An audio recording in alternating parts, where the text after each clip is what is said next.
जय जिनेन्द्र, स्वागत है आप सभी का अनंत वर्ष परिवार में। भक्तामर मंत्रा हीलिंग के माध्यम से अनंत की यात्रा, ये आनंद यात्रा 27वां और 28वां दोनों काव्यों के बारे में चर्चा करेंगे। लेकिन नित्य की भांति उससे पहले ओम का उच्चारण मंगलाष्टक प्रारंभ करते हैं। ओम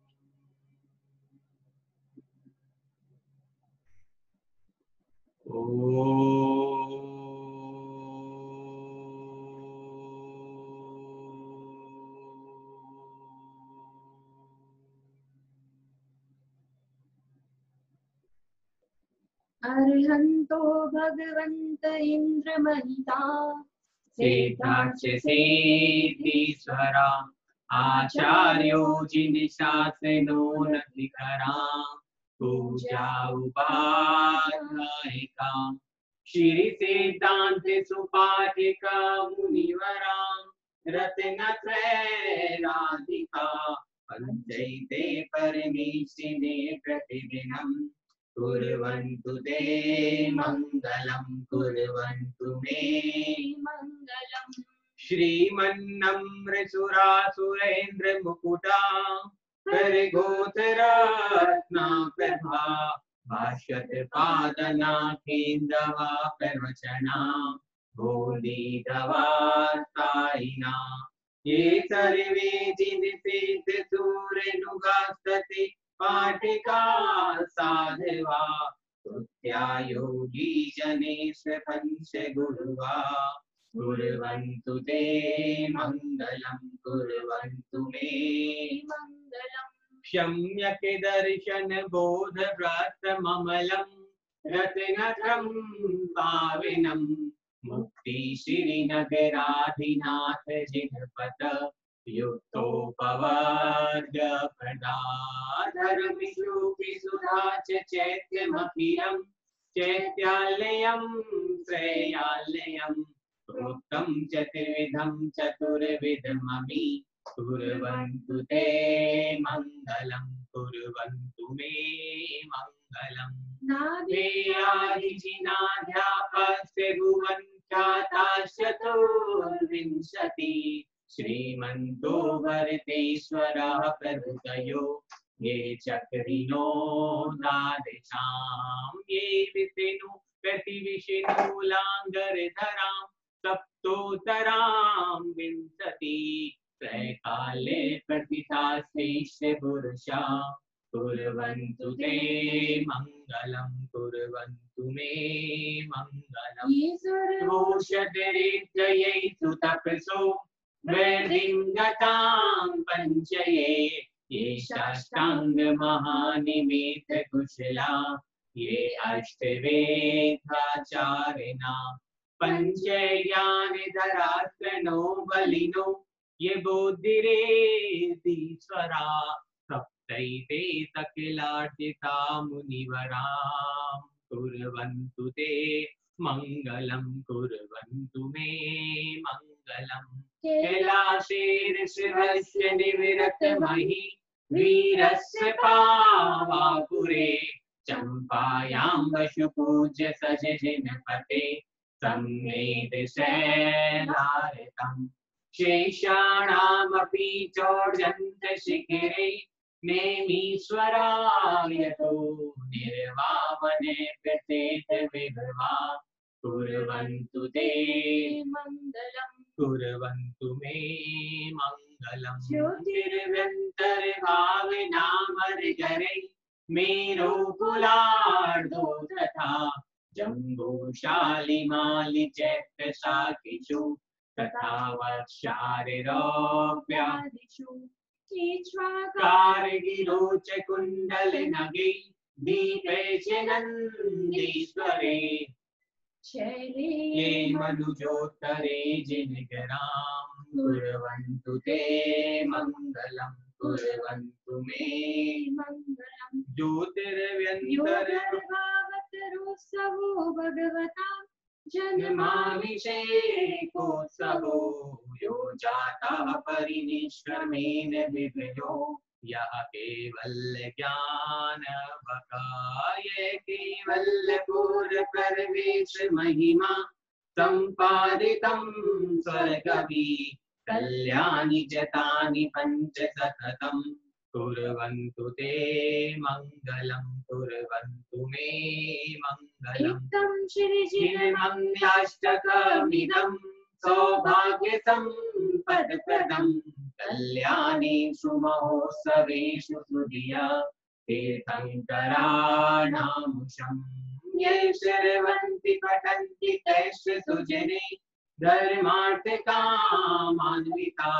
लक्ष्मीराश्रये व्यपायरहिता निर्वाणलक्ष्मीरपि निर्वाणलक्ष्मीरपि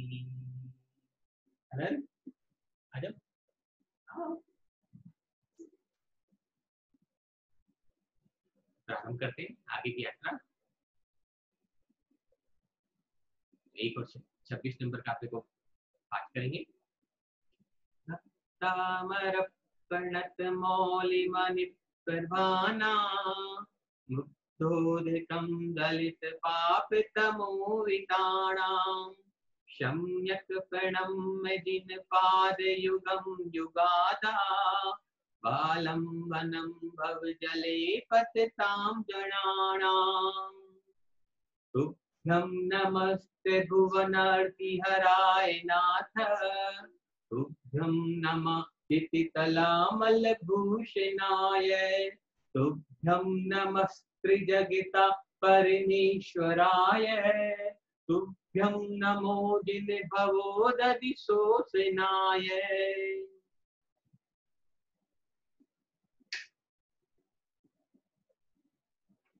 भक्तामृत स्तोत्र 27वां काव्य।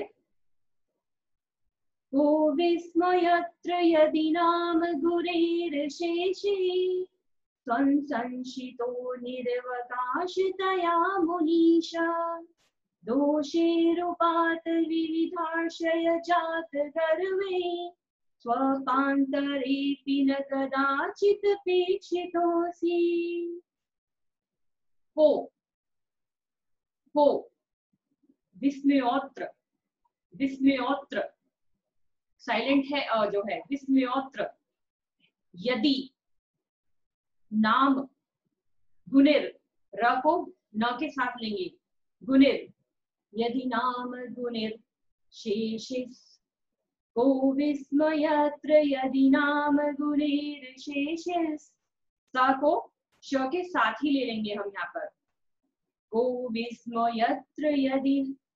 विस्मयत्र यदि नाम गुणैर्शेषे त्वं संशितो निर्वकाश तया मुनीश दोषे रूपात विविधार्षे जात गर्वहि विसर्ग है गर्वहि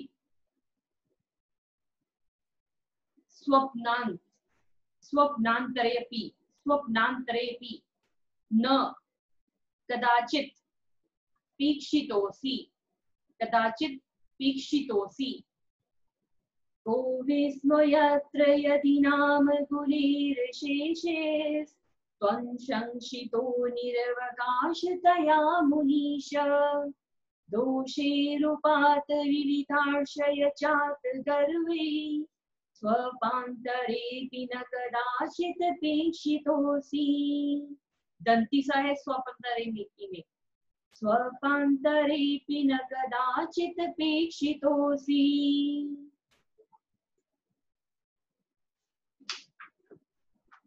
वर्ड टू वर्ड मतलब समझते हैं हम। को मीन्स क्या, विस्मय मीन्स आश्चर्य, अत्र इसमें, यदि नाम गुणेर शेषे कि समस्त गुणों के द्वारा आप में ही हैं, इसमें क्या आश्चर्य है? भगवान की जो सारे गुण हैं वो सब आपके अंदर ही हैं।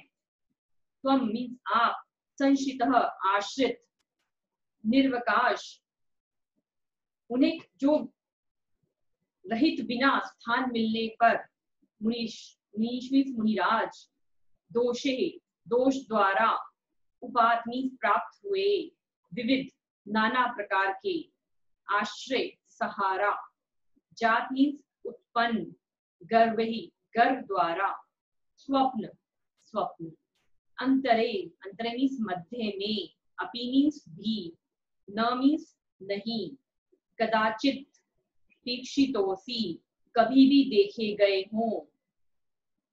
आश्चर्य क्या गुण सभी तुम में ही, आप में ही समाये हैं।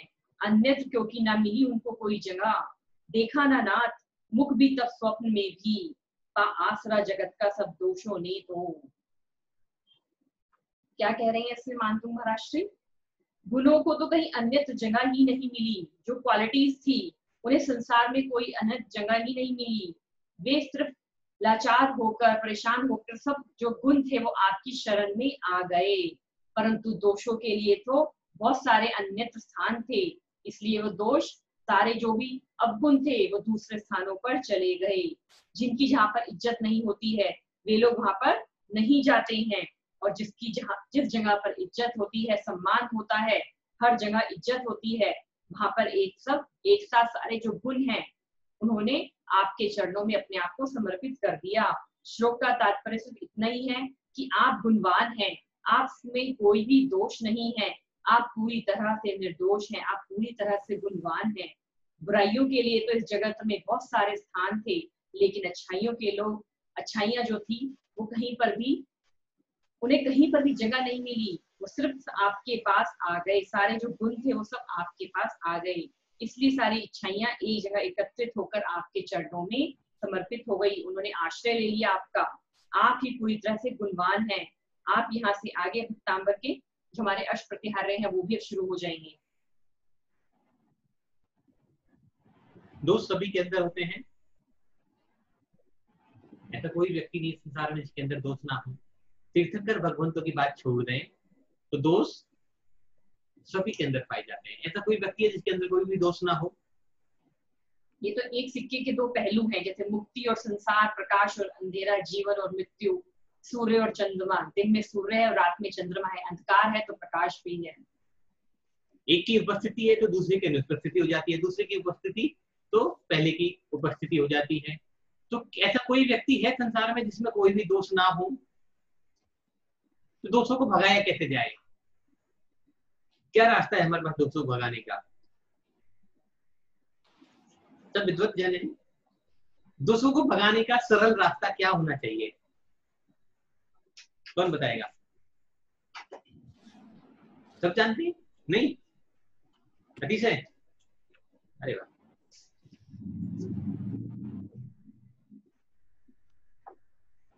हाँ जी, अनम्यूट किया मैंने जिससे आपको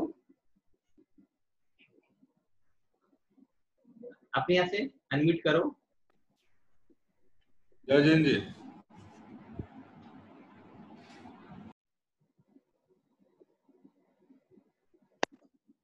तो हाँ जी, सर आवाज आ रही है? आ रही है अच्छे से। सर प्रभु की भक्ति से सारे दोषों को भगाया जा सकता है। जो लोग प्रभु की भक्ति करते हैं दोस्त उनमें ही सबसे ज्यादा पाए जाते हैं, ऐसा लगता है कभी कभी तो फिर भी बहुत अच्छे जवाब दिया, प्रभु की भक्ति से भगाया जा सकता है। तो लेकिन जो पंचम काल है और जो कलयुग चल रहा है इस समय, तो कभी कभी उल्टा ही दिखाई देता है। जो प्रभु की भक्ति करते हैं उनमें दोष सबसे ज्यादा दिखाई देने लग जाते हैं। कभी कभी दोष को भगाने का सरल तरीका, प्रभु की भक्ति नहीं करते तो प्रभु की भक्ति भी तभी करी जाएगी जब हम दोष से रहित हो जाएंगे। अगर हमारे अंदर दोष भरे पड़े तो प्रभु की भक्ति भी हम नहीं कर पाएंगे। कोई और? बहुत अच्छे, आपने जवाब दिया।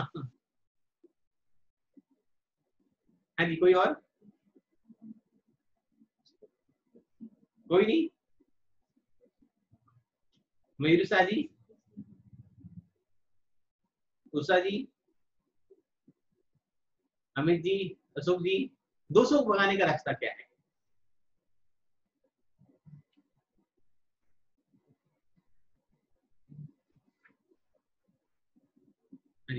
मयूरुषा जी, हाँ जी बताइए बताइए। जय जिनेन्द्र। स्वाध्याय करने से। बहुत अच्छी बात है। और प्रभु दर्शन से। प्रभु दर्शन से, ठीक है, अच्छी बात है, बहुत अच्छे, बहुत अच्छे। और कोई इसके अलावा और कोई तरीका? सविता जी आप बताएंगे?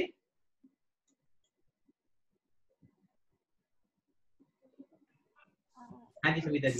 सभी को सादर जय जिनेन्द्र। प्रभु भक्ति है। बाकी ऐसा सोचती हूँ कि अरिहंत को जानकर फिर उनके पथ पर चलकर फिर अपने को जानकर हम अपने दोषों को कम कर सकते हैं। बहुत अच्छी बात है, थैंक यू।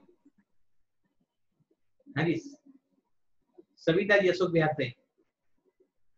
हाँ जी, आपने मेरा भी सेम आंसर है कि भगवान के गुणों को जानकर ही और उनके जैसा बनने, हम उनके जैसा नहीं बन सकते लेकिन हम कोशिश कर सकते हैं। हम अच्छे गुणों को अगर अपने में लाने की कोशिश। सबकी सुनते हैं। नवनीत जी। सर जय जिनेन्द्र। जय जिनेन्द्र जी। सर मेरा सोचना ये है कि राग द्वेष को दूर करके और अपनी आत्मा की साधना की जाए तो शायद अपने दोषों से थोड़ी विमुक्ति हो सकती है। बहुत अच्छी बात है आपकी भी, पर आम आदमी इतना कहाँ सोच पाता है। हाँ जी आदित्य रामपुरिया जी, आप तो, आपके पास तो हर सवाल का जवाब है। जी सर जी। सबसे पहले तो सर आपको समझना पड़ेगा कि दोष क्या है आपके अंदर, तभी आप उनसे मुक्ति पा सकते हैं। बिल्कुल।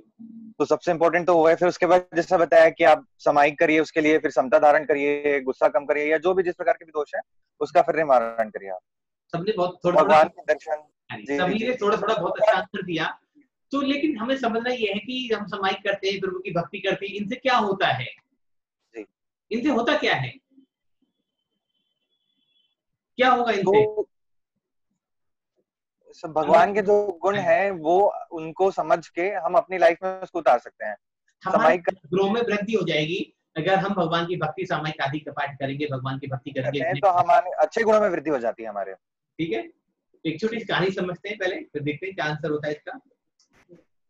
सभी व्यापारी हैं, थोड़े बहुत मेरे को 4 सेकंड 5 सेकंड को समझ ही नहीं आया कि वो आइटम जो मैंने ऐड किया वो गया था। तो अगर उसका छोटा मैसेज नोटिफिकेशन पॉपअप होता है ना, वहाँ पे 1 आ जाता है, 2 आ जाता है इंस्टाग्राम में। अगर वैसा अगर स्टॉक लिस्ट में जैसी ऐड नंबर हो गया, दूसरा ऐड। हाँ जी, जैसे सभी छोटे मोटे व्यापार कार्य सभी करते हैं, नहीं करते तो अक्सर समस्या आती है। एक व्यापारी ने एक विद्वान व्यक्ति से पूछा कि मेरे पास हर तरह के ग्राहक आते हैं, अच्छे भी आते हैं, बुरे भी आते हैं, सबकी के पास आते होंगे। हम बाजार जाते हैं, कुछ अच्छी दुकानदार भी मिलते हैं, कुछ बुरे दुकानदार भी मिलते हैं, मिलते नहीं मिलते, सबको मिलते हैं, दोनों प्रकार के लोग होते हैं और सभी की बात सुननी पड़ती है हमको। तो मैं क्या करूं? कभी कभी मैं बुरे जो ग्राहक आते हैं मेरे पास, मैं उनकी बातों को सहन नहीं कर पाता, बर्दाश्त नहीं कर पाता, मैं तो क्या करूं? उसके बचने का मुझे कोई उपाय बताइए। उस विद्वान व्यक्ति ने सोचा कि अभी मैं बाद में बताता हूँ। एक गिलास लिया, लेकिन एक गिलास पानी मिलेगा? बोले हाँ। पानी लिया, पिया नहीं, और उसमें सड़क से उठाकर, जमीन से उठाकर थोड़ी सी मिट्टी इस गिलास के अंदर डाल दी, गिलास के अंदर मिट्टी डाल दी। बोले इसको बाहर ले जाओ, नल के बाहर, या टूटी लगी हुई है, टैप लगा हुआ है, वहां इसको ले जाओ और नल को चालू कर दो। बोले कब तक करना है? बोले तब तक करना है जब तक इस गिलास की मिट्टी बाहर नहीं निकल जाए। व्यापारी ने ऐसे किया, नल के पास गया, गिलास को नीचे रखा और टैप को ऑन कर दिया, टूटी को खोल दिया। टूटी से पानी बहने लगा, गिलास में पानी प्रेशर से जा रहा था और मिट्टी जो नीचे बैठी हुई थी वो धीरे धीरे ऊपर आ रही थी। लगभग थोड़ी देर बाद ही व्यापारी देखता है कि वो गिलास की मिट्टी पूरी साफ हो गई और गिलास का पानी है जो वो शुद्ध हो गया, साफ हो गया। सभी कर सकते हैं प्रैक्टिकल ये, या किसी को दिक्कत है प्रैक्टिकल करने में? छोटा प्रैक्टिकल है, सभी कर सकते हैं। व्यापारी फिर उस विद्वान व्यक्ति के पास आया कि महाशय अब तो बता दिए कि मैं जो दोष वाले व्यक्ति आते हैं, जो बुरे व्यक्ति आते हैं मेरी दुकान पे, जो ग्राहक आते हैं जिनको मैं बर्दाश्त नहीं कर पाता, जिनके सहन नहीं कर सकता, उनके लिए मैं क्या करूं? उस विद्वान व्यक्ति ने आंसर एक ही दिया कि अपने अंदर इतनी स्वच्छता धारण कर लो, इतनी पवित्रता धारण कर लो कि अंदर जो कचरा जमा पड़ा है वो कचरा निकल जाए। अंदर जो कूड़ा करकट कचरा इकट्ठा हुआ पड़ा है वो कचरा बाहर निकल जाए, और फिर जब वो कचरा निकल जाएगा फिर तुम्हारे मन पर किसी की गलत बातों का कोई भी प्रभाव पड़ने वाला नहीं है। तुम्हारे गुण ग्रहण करने की शक्ति इतनी बढ़ जाएगी कि कभी भी दोस्त तुम्हें आक्रांत ही नहीं कर पाएंगे। ऐसे ही होता है जी, कर सकते हैं हम ऐसे। तो प्रभु भक्ति से क्या होता है? जब हम प्रभु की भक्ति करते, स्तुति करते, पाठ करते, पूजा करते, अर्चना करते, स्वाध्याय करते, तत्व चिंतन करते हैं, प्रवचन आदि सुनते हैं, तो वो पवित्रता हमारे अंदर समाने लग जाती है। जैसे अभी तक हम 26 काव्य करें तो इससे क्या हुआ? हम भगवान के गुणों के वर्णन कर रहे थे, भगवान के रूप की, भगवान के ज्ञान का वर्णन समझ रहे थे। जब भगवान के गुणों का वर्णन समझ रहे थे तो क्या हो रहा था? वो गुण हमारे अंदर इकट्ठे होते जा रहे थे और हमारा जो कचरा था, मैल था, वो बाहर निकलता जा रहा था। अब कोई किसी के बारे में कुछ भी बताए कि फलाना भगवान इतना बहुत बढ़िया है, वो बहुत चमत्कार करता है, एक बार जाने से मनोकामना पूर्ण हो जाती है, तो क्या मन कभी लगेगा? वहां नहीं लगेगा, क्योंकि हमने उन गुणों को इतना इकट्ठा कर लिया, गुण ग्रहण करने की क्षमता हमारी इतनी बढ़ गई। अब कोई गंदगी को दिखाना भी चाहता है ना, हमें कोई फर्क नहीं पड़ने वाला इस बात से। अब किसी दूसरे की कोई बात नहीं करेगा तो हमारे जीवन में कोई भी लेस मात्र भी उससे असर नहीं आने वाला। तो यहाँ कहते हैं कि भगवान आदिनाथ ने अपनी वीतरागता के द्वारा, आत्मनिर्मलता के द्वारा गिलास को इतना स्वच्छ पानी से भर दिया कि सारा मैल समाप्त हो गया। निर्मलता का एक ही सूत्र है, वीतरागता। जितनी जितनी वीतरागता उतनी उतनी निर्मलता और स्वच्छता। जैसे वीतरागता बढ़ती जाती है हमारे सारे दोष समाप्त होते चल जाते हैं। जहां केवल स्वच्छ पानी है, जहां मलिनता के लिए, मैल के लिए कोई जगह ही नहीं है, केवल स्वच्छता ही स्वच्छता शेष रहती है, तो वहां कचरा निकालने की आवश्यकता ही हमें नहीं पड़ेगी। सभी ने भोजन कर लिया? सबने भोजन कर लिया? कोई रह गया? सब कर लिया हमने। कभी भोजन करते करते दांत में वो टमाटर का बीज, अमरूद का बीज या जीरा या वो राई का दाना फंस जाता है? या डोसा खाते हैं, फंस जाता नहीं? फंस जाता। और जिनके दांतों में छेद होता है, जगह होती है, उनके बहुत अक्सर फंस जाता होगा। फंसता नहीं फंसता? ये तो सबके फंसता है। क्यों फंसता है? क्योंकि एक दोनों दांतों के बीच में छोटा सा जगह, स्पेस भी रह जाता है, उसमें भी कुछ ना कुछ कचरा भर जाता है, और जब वो बीज या कोई चीज अटक जाती है, भर जाती है वहां, तो बड़ी तकलीफ देने लग जाती है, और हमारी पूरी जीभ, पूरी एनर्जी सबको छोड़कर वहीं लग जाती है। होता है ना? हम पूरे मुंह में जितना हमने भोजन, अच्छा भोजन लिया, उसको तो भूल जाते हैं, और एक छोटा सा दाना, चाहे वो जीरा का हो, या धनिया का हो, कोई बीज हो, या कोई राई हो, XYZ कुछ भी चीज हो, वो हमारे दांत में जहाँ फंस जाती है, हम उसी को निकालने में पूरी एनर्जी लगा देते हैं। लगाते नहीं लगाते सभी? कभी टूथपिक लाएंगे, कभी पेन से निकालेंगे, कोई पेन से निकालेगा, कोई पेपर से निकालेगा। भारत में तो बहुत सारे तरीके हैं निकालने के। तो डॉक्टर भी हैरान हो जाते हैं कि क्या क्या यूज कर लेते हैं दांतों में हम। निकालते हैं ना जी। क्यों निकालते हैं? क्योंकि उन दोनों दो दांतों के मध्य में एक छोटा सा स्थान रह गया जहाँ कचरा भर सकता था, तो वो हमें दुख देने लग जाता है। तो हम अपने अंदर इतनी निर्मलता, इतनी पवित्रता भर लें कि कचरे के लिए स्थान ही ना बचे। फिर पूरा गिलास स्वच्छ पानी से भर जाएगा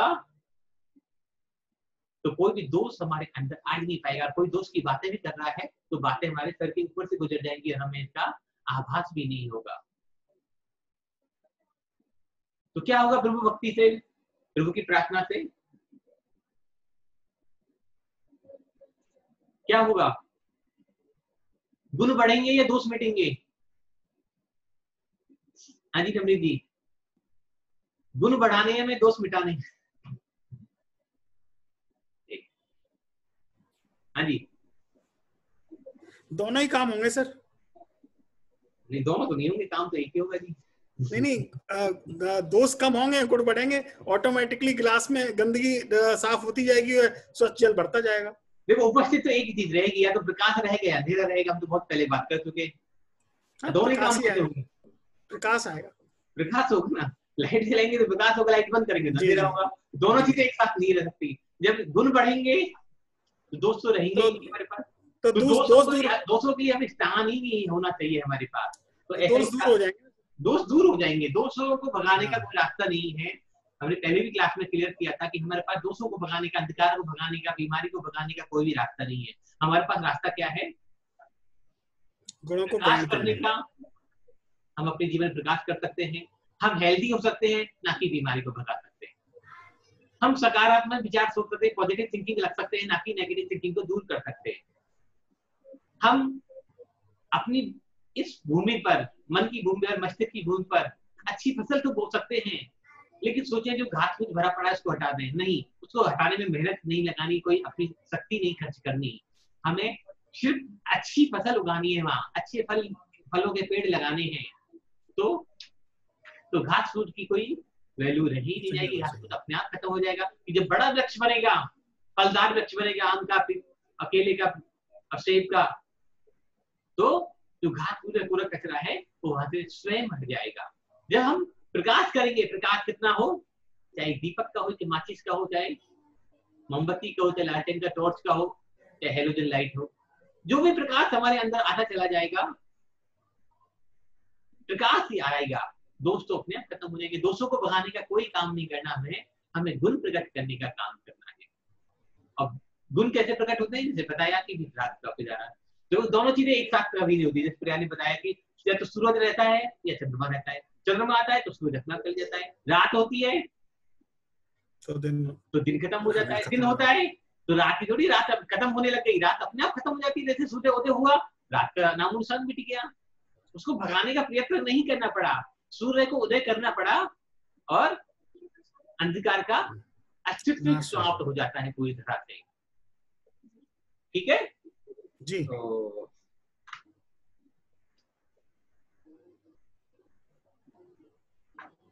दोष और कैसे पैदा हो सकते हैं?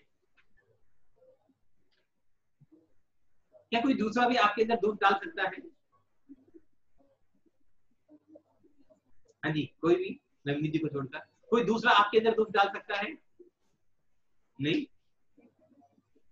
पक्का सब मान रहे हैं? देखो वकील साहब है हमारे आदित्य जी, केस कर देंगे सभी के ऊपर अगर आप गलत बोलोगे तो। हमने सबको इकट्ठा कर रखा है यहाँ, डॉक्टर भी है, वकील भी है, सीए भी है, सब है हमारे यहाँ। आप बताओ, बस आप करो कोई भी दोस्त कोई हमारे अंदर डाल सकता है? नहीं डाल सकता।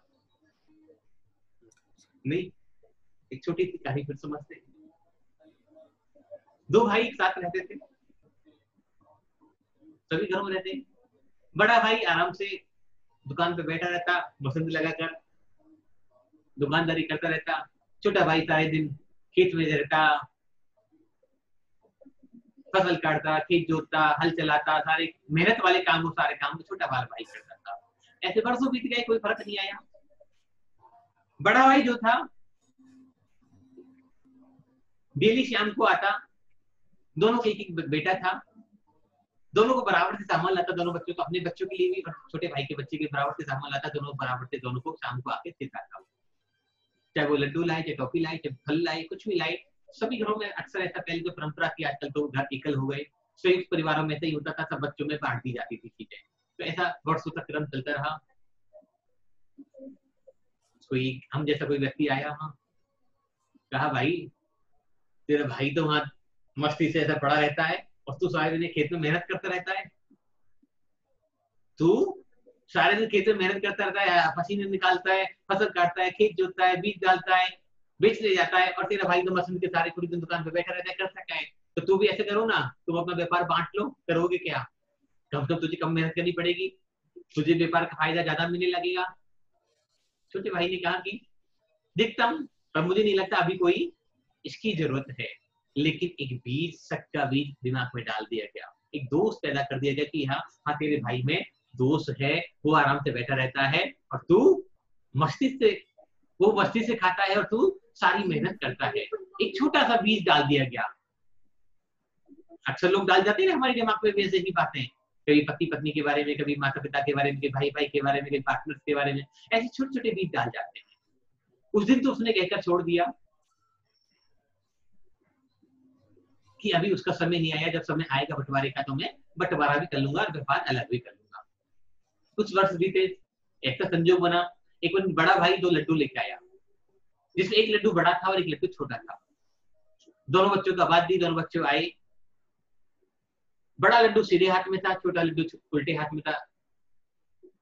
संजोग इसमें ऐसा बना कि सीधे हाथ की तरफ से भाई का बेटा खड़ा था, नहीं, अपना बेटा आया, और उल्टे हाथ की तरफ से भाई का बेटा आया।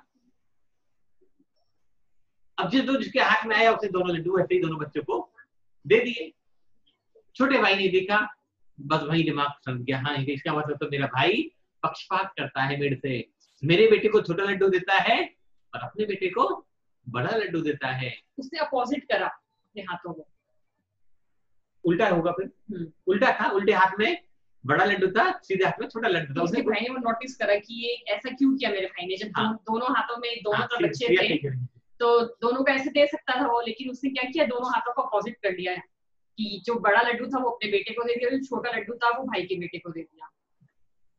हो गई कि भाई तूने आज मेरे बेटे के साथ पक्षपात किया है, आज विषमता हो गई यार। ये तू सीधा हाथ से दे सकता था लेकिन तूने उल्टा किया, तूने अपने बच्चे को बड़ा लड्डू देने के लिए तूने हाथ ही उल्टा कर लिया, तो आज ये हमें बंटवारा है।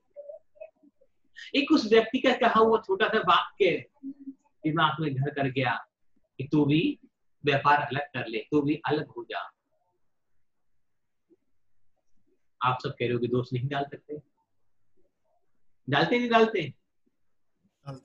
अपने ही डाल देते, कभी रिश्तेदार डाल देते हैं, कभी पड़ोसी डाल देते हैं, कभी घर वाले डाल देते हैं, कभी सगे संबंधी डाल देते हैं और कीड़ा पैदा कर देते हैं हमारे दिमाग के अंदर। तो यहाँ इस जो काव्य में बात कही गई है वो उन दोषों से बचने की बात है कि अपने दिमाग के अंदर इतने गुण भर दो कि कोई तुम्हारे अंदर दोष डालने भी आए तो दोष तुम्हें दिखाई ही ना दे उसके, तुम्हारे हृदय में से स्वच्छता और पवित्रता वितरागता हो। जब वितरागता जहां होती है तो वहां दोष स्वयं समाप्त हो जाते हैं, दोषों का कोई नामो निशान होता है, दोषों के लिए वहां कोई अवकाश नहीं होता, अवकाश से मतलब कोई जगह ही नहीं होती, स्पेस नहीं होता कोई भी। तो इसलिए इस काव्य के माध्यम से हमें ही समझना है कि जीवन को आगे बढ़ाना है, समझना है, प्रभु की स्तुति करनी है, परमात्मा का नाम श्रवण करना है, परमात्मा के बारे में जानना है और परमात्मा के जैसा बनना है। तो हमें सिर्फ और सिर्फ कुछ भी नहीं करना, अपने अंदर को परमात्मा के गुणों को भरना है। जैसे निरंतर इस भक्तामृत की श्रृंखला में हम गुणों की बातें करते जा रहे हैं, अब बातें ही नहीं करनी, इनको एडॉप्ट करना है, एक्सेप्ट करना है अपने अंदर। तो आदित्य जी कहाँ हैं एक बार, आदित्य रामपुरिया जी। जी सर। हाँ जी, बहुत सुंदर सुंदर बातें आज ये बता रहे थे, हम इनकी बातों से बड़े अभिभूत हुए, खुश हुए कि इस जनरेशन में भी लोग ऐसी बात सोचते हैं और इतनी कम एज में भी अच्छी बात लोग परमात्मा से जुड़ने की, मोक्ष प्राप्ति की बात कर सकते हैं। तो हमें बड़ी खुशी हुई आदित्य से मिलकर। तो अगर ये अपने विचार सभी के सामने रखेंगे 10-5 मिनट के लिए तो हमें और ज्यादा खुशी होगी और सभी को आपके विचारों से फायदा मिलेगा। आज इनका कुछ थैंक यू कहने के लिए फोन आया, पर इनके विचार आपने सुने तो बड़ा अच्छा लगा कि यंग जनरेशन भी अच्छी विचार रखती है आज धर्म के प्रति। हाँ जी आदित्य जी सुन पा रहे हैं सर? हाँ जी, हेलो। हाँ जी सुन रहे हैं, बताइए। हाँ, कुछ नहीं करना है सर, बेसिक है आपको जो अपने बचपन में, जैसे अब हम जैन हैं तो जो बचपन में घर में सिखाया जाता है बचपन से उसको ही फॉलो करना है। आप जितना मंदिर जा सकते हैं, दर्शन कर सकते हैं, जितने साधु संतों की सेवा कर सकते हैं, जितना आप आहारचर्या में अपने भी और दूसरों को भी जितना आप लाभ दे सकते हैं वो करना चाहिए आपको। बाकी तो आप जैसे जो हैं आप ज्यादा अच्छे से गाइड कर पाएंगे आप बताएंगे। आप बता रहे हैं ना, आप ही बताते रहो, हम तो बता ही रहे डेली। जी जी जी, तो बेसिक है, समझना है जैन क्या है, जैन होना क्या है, जैन धर्म में जन्म हुआ है तो वो मतलब उस अपने आप को ब्लेस्ड फील करना है, समझना है क्लियरली कि हम अगर इस फैमिली में, हम जैन फैमिली में जन्म लिए हैं तो किस लिए हमारा जन्म हुआ होगा। इस चीज को समझ के अगर हम कोई काम करते हैं, और जैनों में जो अपनी सारी चीजें जो बताई गई हैं कि क्या करना चाहिए क्या नहीं करना चाहिए, अगर अपन उसको भी फॉलो कर लें तो अपनी लाइफ काफी सक्सेस है। मैं बहुत लोगों को बोलता हूँ, जनरली कई जैन फ्रेंड है मेरे, या कभी ऐसी कुछ बात होती है तो जनरल घर में ऐसा कुछ डिस्कशन होता है, तो मैं सिर्फ ये कहता हूँ कि अगर अपन 50% भी अपनी लाइफ में अगर अपनी जैन जो बातें हैं, संत कहते हैं या जो कहा गया है, अगर उसको भी उतार लें तो अपन सक्सेस हैं। अपन कहीं किसी भी फील्ड में अपन को कोई नहीं रोक सकता, कोई अपने को कंपटीशन नहीं दे सकता, कोई पीछे नहीं कर सकता। या जैसे ये बीमारी वाली बात आ गई, अभी इतना बड़ा पेंडेमिक फैल रहा है कोरोना या दूसरी चीजें, तो अपने जो सिद्धांत हैं कि दूर रहना, डिस्टेंस और मोमबत्ती लगाना या बाकी सारी चीजें, पानी किस तरह से स्वच्छ पीना, या जो भी बाहर खाना, रात को ना खाना, जो भी सारी चीजें हैं, अगर अपन जैनत्व को ही अपने लाइफ में 50% इम्प्लीमेंट कर लेते हैं तो अपन काफी सारी चीजों से सेफ हैं, सिक्योर हैं, और सब चीजों में अपन एकदम एक्सेल कर सकते हैं। बहुत सुंदर। सुने, सभी ने विचार सुने होंगे आदित्य जी की, तो सभी को थोड़ी थोड़ी प्रेरणा लेनी है, समझना है, हमें आगे बढ़ना है। और जब हम दोषों को खत्म कर देंगे और दोषों पे ध्यान नहीं देंगे किसी पे, तो क्या होगा, हमारे अंदर कौन सा गुण प्रकट होगा? जी सर।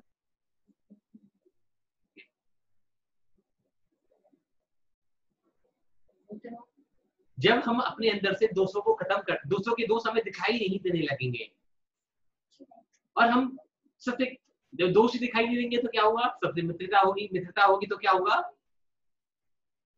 दुश्मनी रहेगी या मित्रता होगी? दोनों से एक चीज रह सकती है। तो इसलिए इस काव्य के बारे में कहा गया कि ये काव्य शत्रुओं का भी उपसर्ग का विनाश कर देता है। कैसे विनाश कर देता है?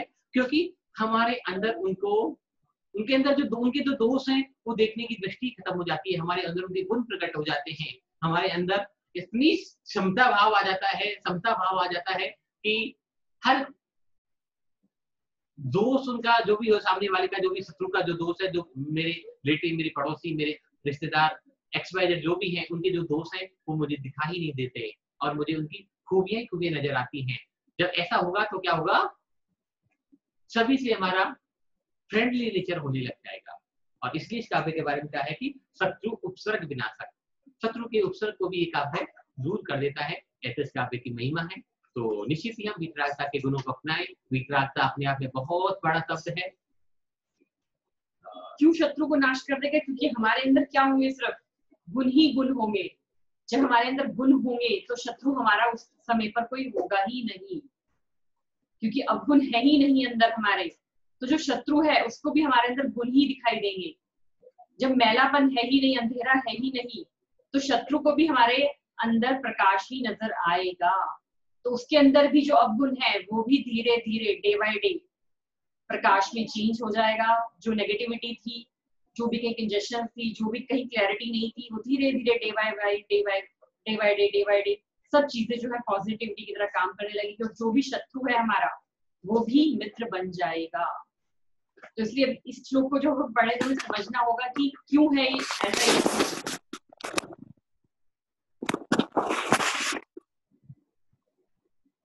छेड़छाड़ी नहीं करें।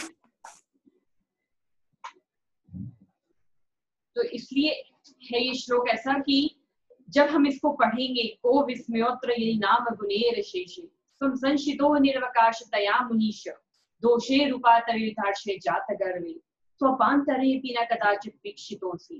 कि जो अवगुण है, जब मैं उनको इंपॉर्टेंस ही नहीं दे रहा हूँ, उनकी तरफ ध्यान ही नहीं दे रहा हूँ, मैं उनसे बातचीत ही नहीं कर रहा हूँ, तो वो मेरे पास बैठेंगे क्या? जिनकी तरफ मैं ध्यान दूंगा, जिनको मैं सोचूंगा जिनके बारे में, वही चीज तो मेरे पास बैठेगी, वही चीज तो मैं अट्रैक्ट करूंगा अपने आसपास। तो मुझे हमेशा किसी के भी जो भी चीजें अच्छी हैं उन चीजों को अपनी लाइफ में अट्रैक्ट करना है, उन चीजों के बारे में सोचना है। तो जो अवगुण है, जो नेगेटिविटी है, जो अंधकार है, वो तो मेरे पास आएगा ही नहीं, क्योंकि मैं उसको बुला ही नहीं रहा हूँ। जब मैंने गेट पर लगा रखा है कि यहाँ पर सिर्फ प्रकाश ही एंटर हो सकता है, तो वहां पर अंधकार एंटर होएगा ही नहीं। क्योंकि दरवाजा किसका है, बॉडी किसकी है, मेरी है।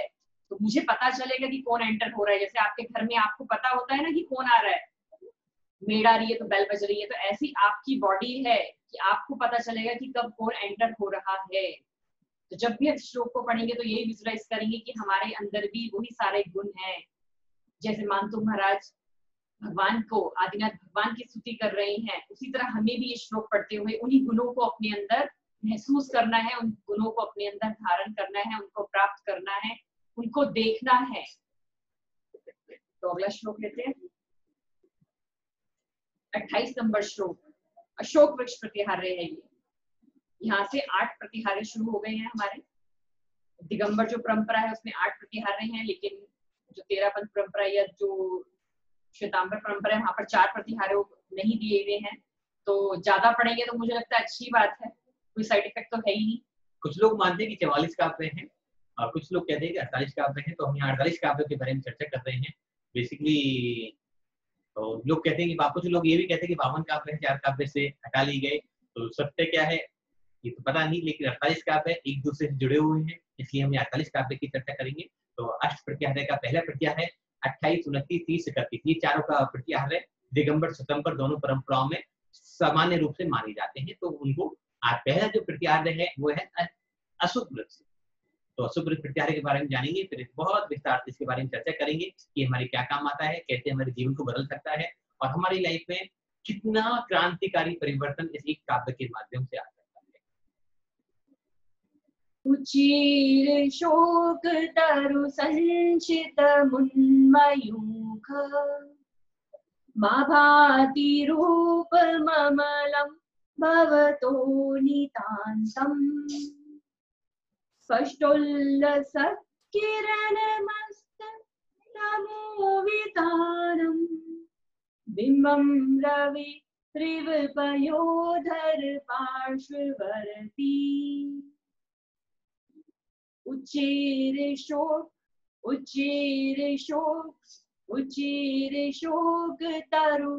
तरु संचित मुन्मयूख। आधा ना है इसमें और य पर बड़े ऊ की मात्रा है, तो हमें य को लंबा खींचना है। मुन्मयूख माभाति रूप ममलम। भ है बिंदी के बाद में, तो इसको हम क्या पढ़ेंगे? ममलम भवतो नितान्तम् स्पष्टोल्लसत्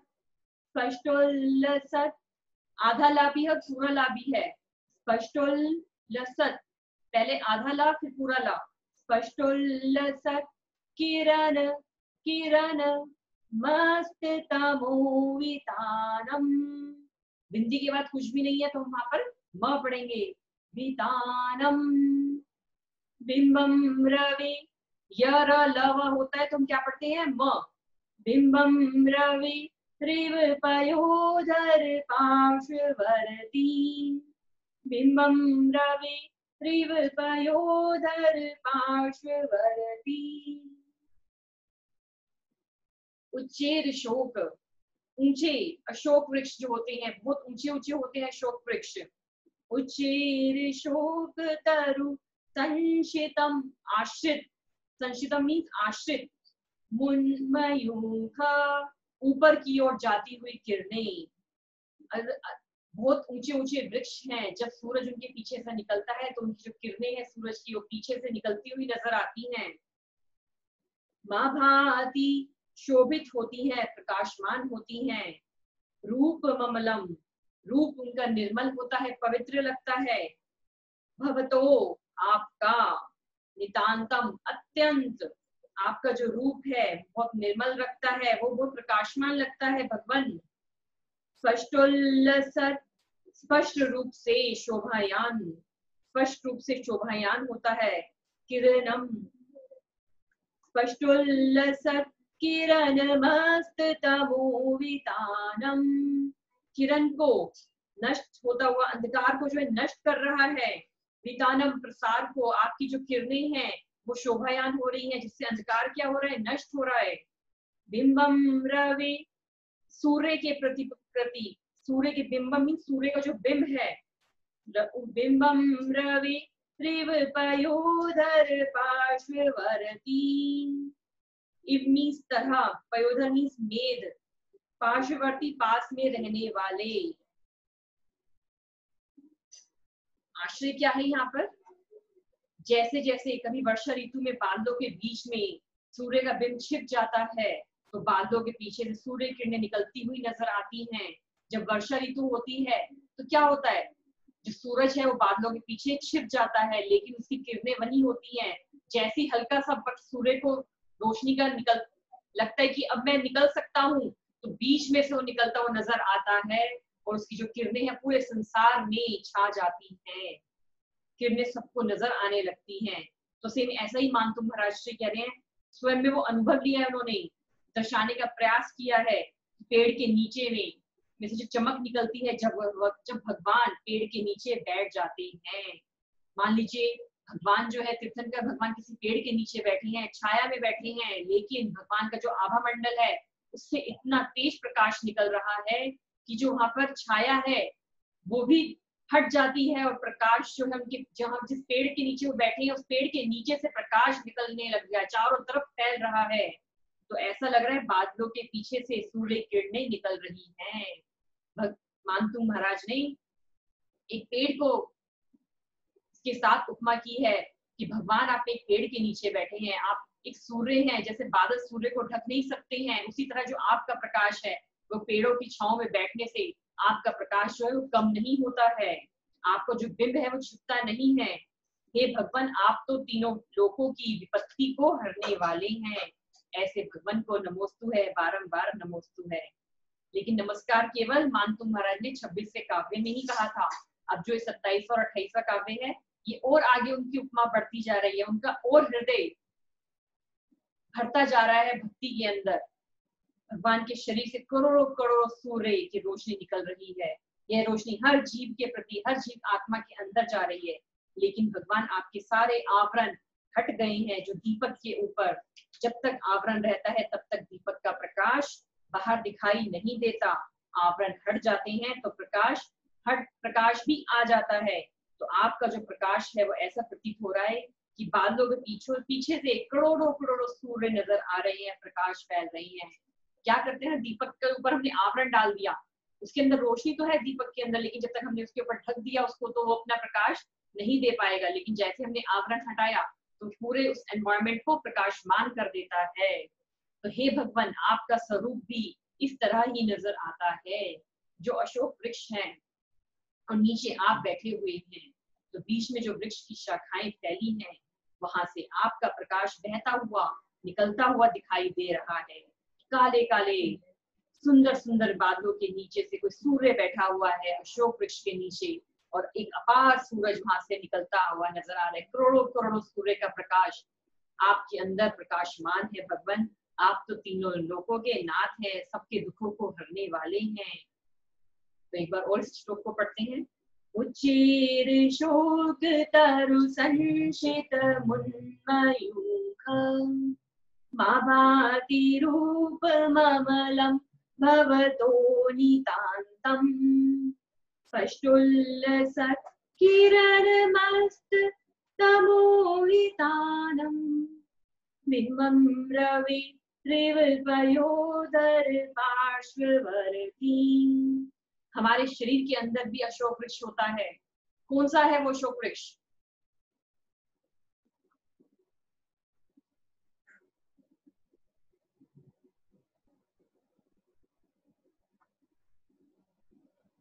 हमारे शरीर के अंदर भी एक अशोक वृक्ष है, वो कौन सा है बताइए।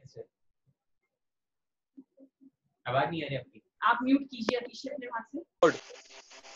हाँ जी, आ रही है। स्पाइनल कॉर्ड सर, रीढ़ की हड्डी। हाँ जी, रीढ़ की हड्डी।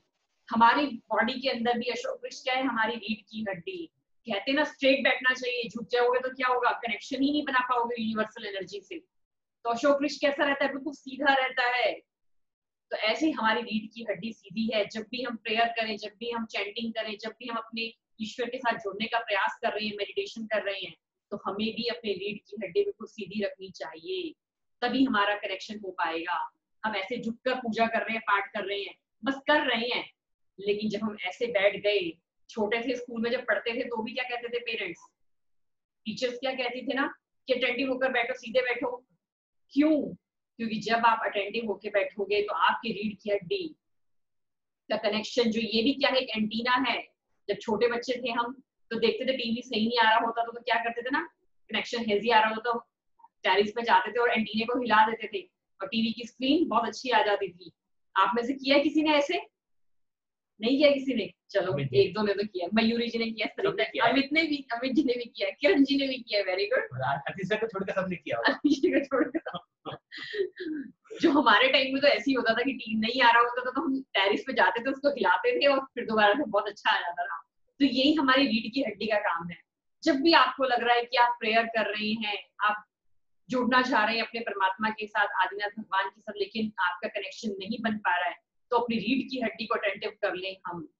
ये हमारी बॉडी का एंटीना है। जब हम इसके साथ बैठेंगे तो हमारा मिलन होगा ही होगा, हमारा कनेक्शन होगा ही होगा। हमारा दिमाग, हमारा तन, हमारा मन, सब चीजें एक साथ काम करने लग जाएंगी, बेफालतू की बातों से वो हट जाएंगी।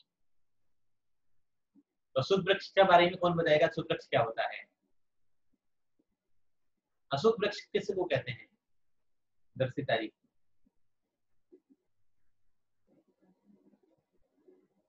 दर्शिता जी आप यहाँ पे? हाँ जी बताइए। जय जिनेन्द्र।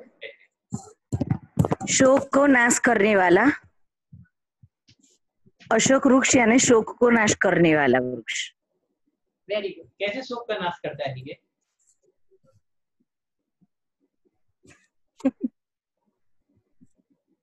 ये नहीं पता। कोई बात नहीं, आपने अशोक का अर्थ सही बताया।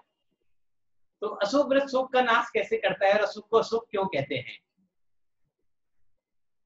सब जानते हैं। तो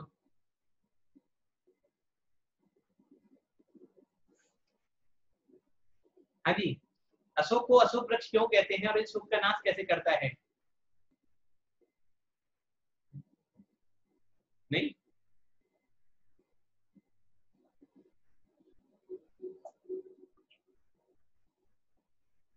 मीना जी आप बताएंगे? हाँ जी बताइए। इस वृक्ष की विशेषता है तो इसकी छाल औषधि के रूप में काम आती है, लेकिन वैसे कहने में आता है कि आकुलता दूर करती है अशोक वृक्ष और शांति प्रदान करती है। बहुत अच्छी बात है। और कोई? और कोई?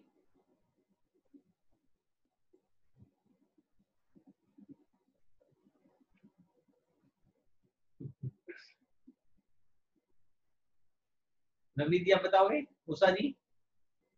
नहीं?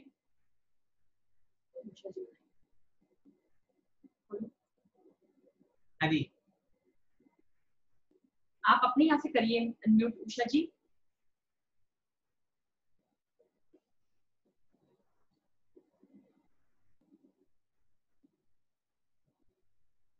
चलो हम कर लेते हैं। अशोक का मतलब अशोक, जो शोक से रहित कर दे उसी को अशोक कहते हैं। यहाँ तक तो दर्शिता जी ने बिल्कुल सही बताया, लेकिन शोक से रहित कैसे कर देगा? और अशोक को अशोक क्यों कहा जाता है? अशोक वृक्ष कौन से होते हैं? सवाल है ना कि अशोक वृक्ष कौन से होते हैं। हम तो एक ही अशोक वृक्ष के बारे में जानते हैं जो अक्सर फार्म हाउस में, कोठियों के बाहर या रोड के किनारे लगे थे। हम तो उन्हीं अशोक के वृक्ष के बारे में जानते हैं, लेकिन अशोक वृक्ष किनको कहा जाता है? नहीं, तीर्थंकर भगवंतों को केवल ज्ञान की प्राप्ति कहाँ होती है? किन वृक्षों के नीचे होती है तीर्थंकर भगवंतों को? जल्दी से बोलो। नहीं, अरे सबका स्वाध्याय हो जाएगा तो बोलते रहो। तीर्थंकर भगवंतों को केवल ज्ञान की प्राप्ति कहाँ होती है? अशोक वृक्ष के नीचे होती है, क्योंकि वहां बैठ के उनको कोई चिंता नहीं रहती, कोई मतलब किसी भी प्रकार का उनके मन में कोई विकार नहीं रहता, कुछ भी आकुलता रहित होके बैठते हैं। नहीं तो जैसे बहुत सारे तीर्थंकरों के बारे में सुना, किसी को आम के पेड़ के नीचे केवल ज्ञान हुआ, किसी को जम्बू के पेड़ के नीचे हुआ, किसी को पीपल के पेड़ के नीचे हुआ। आप जैसे कभी यहाँ हरिद्वार जाना हो तो वहाँ एक जैन मंदिर है बहुत सुंदर, और उसमें पूरी उद्यान वाटिका में 24 तीर्थंकरों के, जहाँ जिन जिन वृक्षों के नीचे केवल ज्ञान हुआ है उन वृक्षों के पौधे लगाए हुए हैं। तो हर तीर्थंकर का अलग वृक्ष है। हाँ जी आपने सही बताया, पर अश्विन जी आप कुछ बताएंगे? नलिनी जी? नहीं, हम कह रहे थे कल्पवृक्ष ही कल्पवृक्ष ही कह रहे थे, लेकिन आपने बताया कि सारे और हाँ, झाड़ वृक्ष भी लगभग है। 24 तीर्थंकरों के 17-18 तरह के वृक्ष हैं जिनके नीचे उनको केवल ज्ञान की प्राप्ति होती है। हरिद्वार गए हो कभी सब? वैसे तो ऐसे कई जगह, यहाँ दिल्ली में राष्ट्रपति भवन में भी 24 तीर्थंकरों के वृक्ष लगा दिए गए हैं। अभी कुछ दिन पहले ही वो धर्मशाला का उसका उद्घाटन हुआ था। और हरिद्वार में काफी पुरानी वो जैन मंदिर के अंदर श्वेतंबर जैन मंदिर है, बहुत सुंदर। और उसके अंदर 24 तीर्थंकरों के बीच 27 नक्षत्रों के बीच नवग्रहों के वृक्ष बहुत सुंदर लगे हुए हैं। लेकिन नवग्रहों के और 27 नक्षत्रों के वृक्ष तो हमने कई बार देखे, लेकिन तीर्थंकरों के 24 तीर्थंकरों के जो केवल ज्ञान के वृक्ष हैं वो पहली बार देखे, बड़ा प्रसन्न हुआ। और कभी भी हरिद्वार जाने का मौका मिलता है तो कोशिश करते हैं कि वहां दर्शन, उन वृक्षों को देखने जाने का एक मन की अजीब लालच रहती है। सरिता जी आपको अनम्यूट किया है। समूह शरण में भगवान जब विराजमान होते हैं, जिस वृक्ष के नीचे, चाहे वो कोई भी हो, सभी अशोक वृक्ष कहलाते हैं। बहुत सुंदर, बिल्कुल सही सवाल आपका। हाँ जी, हाँ जी, बिल्कुल सही आंसर कि तीर्थंकर भगवान जिस भी वृक्ष के नीचे केवल ज्ञान पा लेते हैं उसी वृक्ष को अशोक वृक्ष कहा जाता है। इसलिए नहीं कि वहां बैठ के शांति मिलती है, वहां बैठ के आनंद मिलता है, नहीं, उस वृक्ष के नीचे वो शोक से रहित हो गए, संसार के सारे दुखों से मुक्त हो गए और उन्होंने केवल की उपलब्धि हो गई। इसलिए उन वृक्षों को अशोक वृक्ष बोला जाता है। इसलिए नहीं कि उसकी जड़ काम आती है, उसकी छाल काम आती है, उसका फल काम आता है, उसका पत्ती, वो मतलब नहीं है। अशोक का मतलब शोक से रहित जो कर दे। जिस वृक्ष के नीचे हम शोक से रहित हो जाते हैं, और खासकर 24 तीर्थंकर भगवान जहां जिन जिन वृक्षों के नीचे केवल ज्ञान की प्राप्ति, उन सभी वृक्षों को अशोक वृक्ष ही बोला जाता है जैन दर्शन की भाषा में। राइट, सबको याद रहेगा अब तो अब हमारी रीढ़ की हड्डी क्या है? क्या है हमारी रीढ़ की हड्डी? अशोक वृक्ष। और जब मैं इसको सीधा करके बैठ के परमात्मा की स्तुति करूंगा, प्रार्थना करूंगा, ध्यान करूंगा, स्वाध्याय करूंगा, चिंतन करूंगा, तत्व का मनन करूंगा, तो क्या होगा? क्या होगा सब? तो हम सब भी शोक से मुक्त हो जाएंगे और उस परम केवल ज्ञान की प्राप्ति हमें भी हो सकती है। ठीक है, जैन दर्शन मान कहता है कि उसके लिए हमें दिगंबर दीक्षा लेनी पड़ेगी, वो पंचम काल में संभव नहीं है, लेकिन प्रयास करने में कौन सी बुराई है?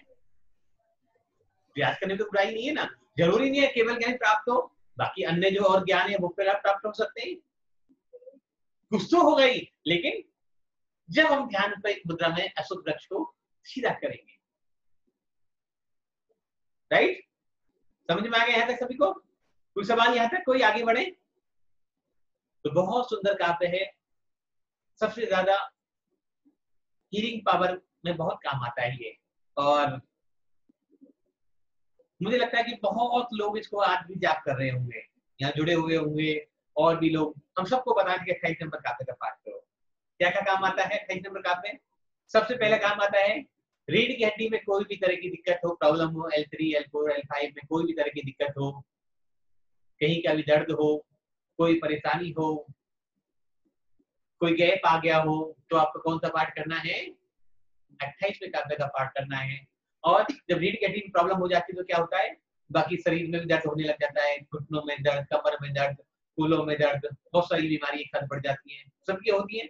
और 80% लोग ऐसे होंगे जिनमें सबकी थोड़ी थोड़ी समस्याएं होंगी, क्योंकि हम पोस्चर सही करके नहीं बैठते। हम झुक के बैठते हैं, टेढ़े होके बैठते हैं, सीधे होके बैठते हैं। अब डिफरेंट पोस्चर में बैठने लग जाते हैं तो क्या होता है? हमारी रीढ़ की हड्डी बेंड होने लग जाती है।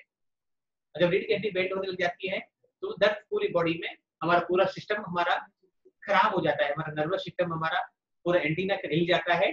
तो फिर पिक्चर कैसी आएगी पुरानी वाली टीवी में वाली? फिर चित्रहार हम कभी भी नहीं देख पाते थे उसमें, जब एंटीना हिल जाता था। तो याद है सभी को? चित्रहार देखते थे सभी लोग?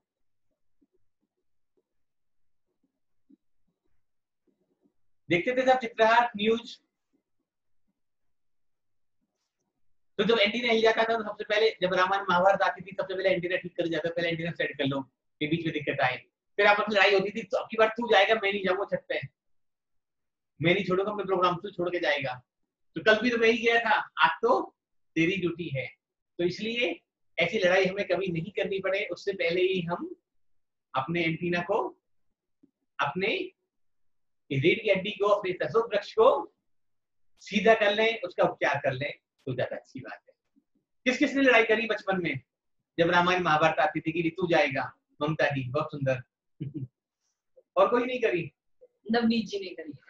ऐसे होता था ना, जब तक तू जाएगा, कल तो मैं गया था ठीक करने, आज नहीं जाऊंगा मैं। हम तो सर रोज ही करते थे, वहां पे हमारी ड्यूटी लगी रहती थी, एक आदमी ऊपर एक आदमी नीचे। तो ऐसा समय दोबारा नहीं आया कि हमारे रीढ़ के नहीं आया सर। हमने सर कृषि दर्शन भी किया, कृषि दर्शन की लाइनें भी देखी है बहुत देर तक, शाम को 7 बजे। और चित्राहार जब आता तो 7-8 बजे, तो 7-7:30 बजे बैठ जाते थे। बिल्कुल सर, बिल्कुल। कि अब तो स्क्रीन खुलेगी, स्क्रीन खुलेगी, कुछ आएगा। तो वो समय भी अलग था। तो हमारा कहने का सिर्फ तात्पर्य इतना ही है कि हमारी रीढ़ की हड्डी भी खराब हो, हमारा अशोक वृक्ष भी खराब हो, उसमें कंजक्शन आए, कोई प्रॉब्लम आए, उससे पहले हमें सुधर जाना चाहिए, अपने आप को बदल लेना चाहिए। तो कौन कौन पार्ट कर सकता है? जिनके L3, L4, L5 में दिक्कत हो, सर्वाइकल पेन हो, सर्वाइकल पेन, स्लिप डिस्क हो, न्यूरोलॉजिकल पेन हो, वेरिको वेन्स की प्रॉब्लम हो, और सबसे अच्छी बात, जिन बच्चों की हाइट नहीं बढ़ रही हो वो भी श्लोक का पाठ करें। कि यदि हाइट में कोई इश्यू आ रहा है, उनको लग रहा है कि हाइट कम है, तो 28 जो नंबर काव्य है वो हमारी रीढ़ की हड्डी को ठीक करता है, और वहीं से हमारी पूरी बॉडी में सर्कुलेशन होगा हाइट के लिए। तो जिन लोगों की हाइट कम है वो भी श्लोक का पाठ करें, उनको भी काफी रिलैक्स मिलेगा। तो एक बात तो ये हो गई बीमारी से। बीमारी कैसे ठीक होती है, कौन बताएगा इस बात को? उपचार करना क्या चीज है? उपचार किसको कहते हैं? ये तो सभी जानते हैं, भक्तावली तो सभी कर रहे हैं। उपचार का मतलब क्या है?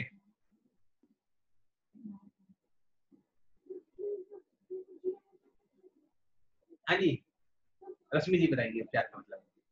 आगे रखते हैं रश्मि जी, आसू जी के नंबर। हमें चैतन्येश्वर देव की, हमें अपनी सोच को सही रखना होगा। अगर हम अपनी सोच को सही रखेंगे, नेगेटिव पॉजिटिव हमेशा सोचेंगे, तो बिल्कुल सही रहेगा हमारे लिए। बहुत सुंदर, ये भी आंसर हो सकता है, लेकिन कुछ और देखते हैं, कोई और अच्छा बताता है तो। आपने अच्छा बताया, धन्यवाद आपका। आशु जी एक बार, फिर अजय जी के पास भी आते हैं।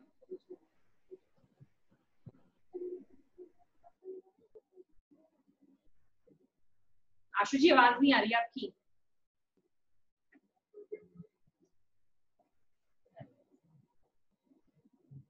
मैंने तो कर लिया अपने यहाँ से, आपको करना होगा आई थिंक।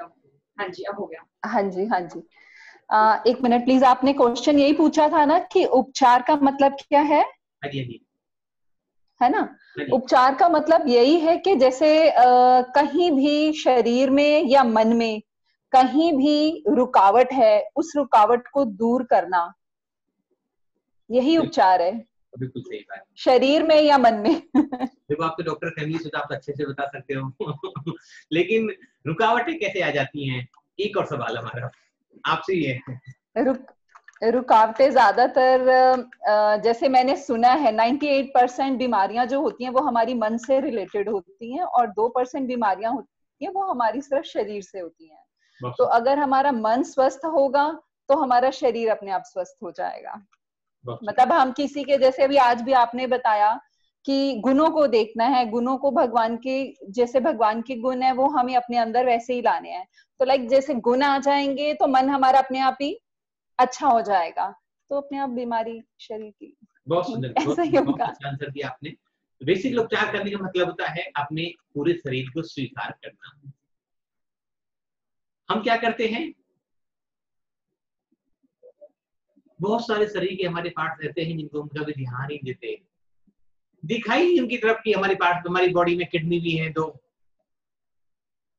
लीवर भी होता है, एक पैंक्रियाज भी होती है, और जाने कितने अंग हैं जो जिनको हमने कभी जाना ही नहीं, पहचाना नहीं कि वो उनके लिए कुछ काम करना है। मतलब जिस पार्ट से हम ध्यान देना चालू खत्म कर देते हैं, याद ही नहीं करते, कभी उसको भूल जाते हैं, अपने शरीर के उस हिस्से को अब स्वीकार कर देते हैं कि वो है या नहीं है, मुझे कोई भी फर्क इस बात से पड़ने वाला नहीं है। तो क्या कहा? उपचार करने का अर्थ है स्वस्थ करना, अपने शरीर के हर हिस्से को स्वीकार करना। केवल वही हिस्से नहीं जिनको हम पसंद करते हैं, बल्कि वो हिस्से भी जो हमारे पूरे सिस्टम को चलाने में मददगार होते हैं। तो रीढ़ की हड्डी हमारी क्या है? कौन कौन ध्यान देता है रीढ़ की हड्डी पे? पता ही नहीं चलता किसी को रीढ़ की हड्डी भी भगवान लगा रखी है हमको। जब खराब हो जाती है, दर्द होता है, जब तकलीफ होती है, तब याद आती है। तो हमें सबसे पहले उन अंगों पे ध्यान देना चाहिए जिनको हमने नेग्लेक्ट कर दिया है। जैसे किसी के पेट में दर्द हो गया, नॉर्मली होता है, खाना पीने से हो जाता है, बाहर का खा लिया, कोई बैक्टीरिया वाला खाना खा लिया, या ओवर ईटिंग कर ली, या ऐसा खाना खा लिया जो उसको सूट नहीं करता हो किसी की बॉडी को। तब उससे क्या होगा, हमने पेट का ध्यान नहीं रखा और अपनी जीभ के स्वाद के चक्कर में हम पेट में भरते गए। जीभ का तो स्वध्यान रख रहे थे कि इसको क्या अच्छा लग रहा है, लेकिन पेट को क्या सूट करता है इसका हमने कभी ध्यान नहीं रखा। हुआ क्या, हम अस्वस्थ हो जाते हैं, बीमार हो जाते हैं। तो अब हमें किसका ध्यान रखना है? पेट का भी ध्यान रखना है। जब पेट के अंदर ध्यान देंगे, भाई नहीं मुझे कल ये दाल खाने से, ये छोले भटूरे खाने से, मुझे इस खाने से ये समस्या हुई थी, तो कल से मैं ध्यान रखूंगा, क्योंकि मुझे अपने पेट का। अब सारा ध्यान कहाँ जाएगा? अब जीभ पे ध्यान कम जाएगा। आपका जब पेट में दर्द होगा तो कहाँ जाएगा? सारा ध्यान आपका पेट की तरफ चला जाएगा। और जब पेट की तरफ ध्यान चला जाएगा तो कल से आपकी आदतें बदल जाएंगी। जब आपकी आदतें बदल जाएंगी तो आप ठीक होने लग जाओगे। तो आप बीमार हो उससे पहले, आपकी रीढ़ की हड्डी, आपका शुभ वृक्ष खराब हो उससे पहले हम उस पर ध्यान देना चालू कर दें। कोटेशन है बहुत पुरानी कि यह समय उपचार करने का है। अपने अंदर जाइए, उस हिस्से से संबंध जोड़िए जो उपचार करना जानता है। आप ये जान लीजिए कि अपने को स्वस्थ बनाने के दौर से गुजर रहे हैं। इस प्रकार आप अपने को स्वस्थ करने की, ठीक करने की योग्यता का आविष्कार करेंगे। वे योग्यता क्या है? आप मजबूत हैं, शक्तिशाली हैं और आदर्शीय रूप से सामर्थ्यवान हैं। अब हमें क्या करना है? अपनी असली शक्ति को पहचानना है, अपनी काबिलियत को पहचानना है, अपने आप को जानना है, अपने गुणों को, वर्णन को समझना है, अपनी क्षमताओं को देखना है। जब हम ये सब करने लग जाएंगे तो हमारे शरीर से रोग स्वतः ही पलायन हो जाएंगे। तो एक काम तो प्रिया ने बताया कि भाई क्या क्या काम आता है, बहुत मजेदार काम है ये। पहले बच्चों की हाइट बढ़ाने का, रीढ़ की हड्डी में कोई प्रॉब्लम हो, सर्वाइकल पेन हो, और क्या था, बैक की प्रॉब्लम हो, स्लिप डिस्क हो, न्यूरोलॉजिकल प्रॉब्लम हो, उन सब में काम आता है। और जिन बच्चों की हाइट नहीं बढ़ती उनको काम आता है।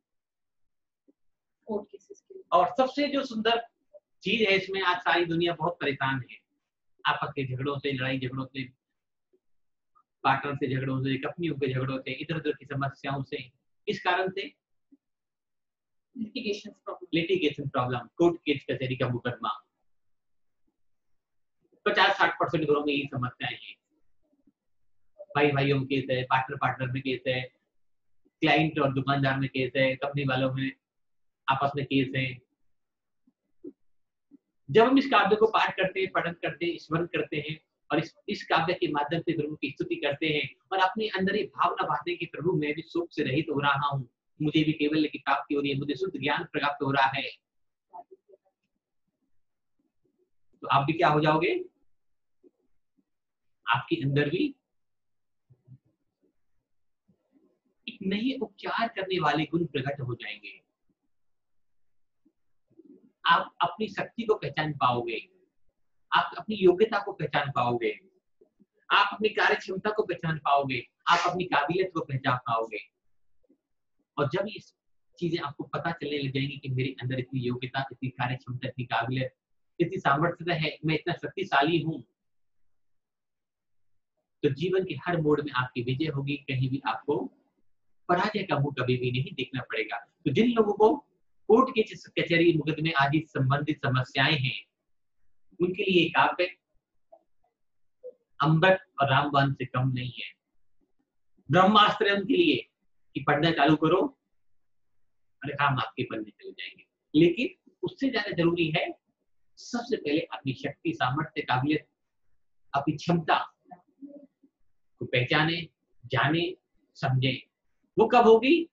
जब हम सीधे बैठकर रीढ़ की हड्डी को स्ट्रेट कर परमात्मा से ध्यान लगाएंगे, परमात्मा से गुणों का स्मरण करेंगे, तो निश्चित ही हमारे गुण प्रकट हो जाएंगे। आज भगवान के लगभग सभी तीर्थंकरों का निर्माण हो चुका है। 24 के 24 तीर्थंकर इस धरा पर भौतिक रूप में नहीं है, शारीरिक रूप से वो हमें दिखाई नहीं दे रहे, लेकिन आज भी मंदिरों में कल्प वृक्ष की संकल्पना जरूर की जाती है। कल्प वृक्ष देखो भगवान के पीछे जरूर लगाया जाता है। देखा सभी ने?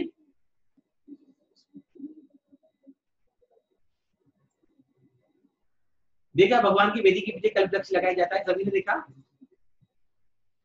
हाथ तो उठा दो, सबने देखा हो तो। समिता जी ने, आशु जी ने, बस दो नहीं देखा। प्रीति जी ने, अजय जी ने, रितु जी ने भी देखा। सभी देखा मंदिर में जाते हैं जब क्यों लगाया जाता है, उसकी आवश्यकता क्यों है? लक्ष्मी जी ने भी देखा। सभी देखा हुआ। आवश्यकता क्यों है? आज भी जब भगवान का निर्वाण ही हो चुका है तो हमें कल्प वृक्ष लगाने की आवश्यकता क्या है? अब तो उनको केवल ज्ञान के लिए था, वो तो केवल ज्ञान तो हो चुका, अब तो उनको निर्वाण की प्राप्ति भी हो गई, क्योंकि वो प्रकृति का पहला सूत्र है वृक्ष।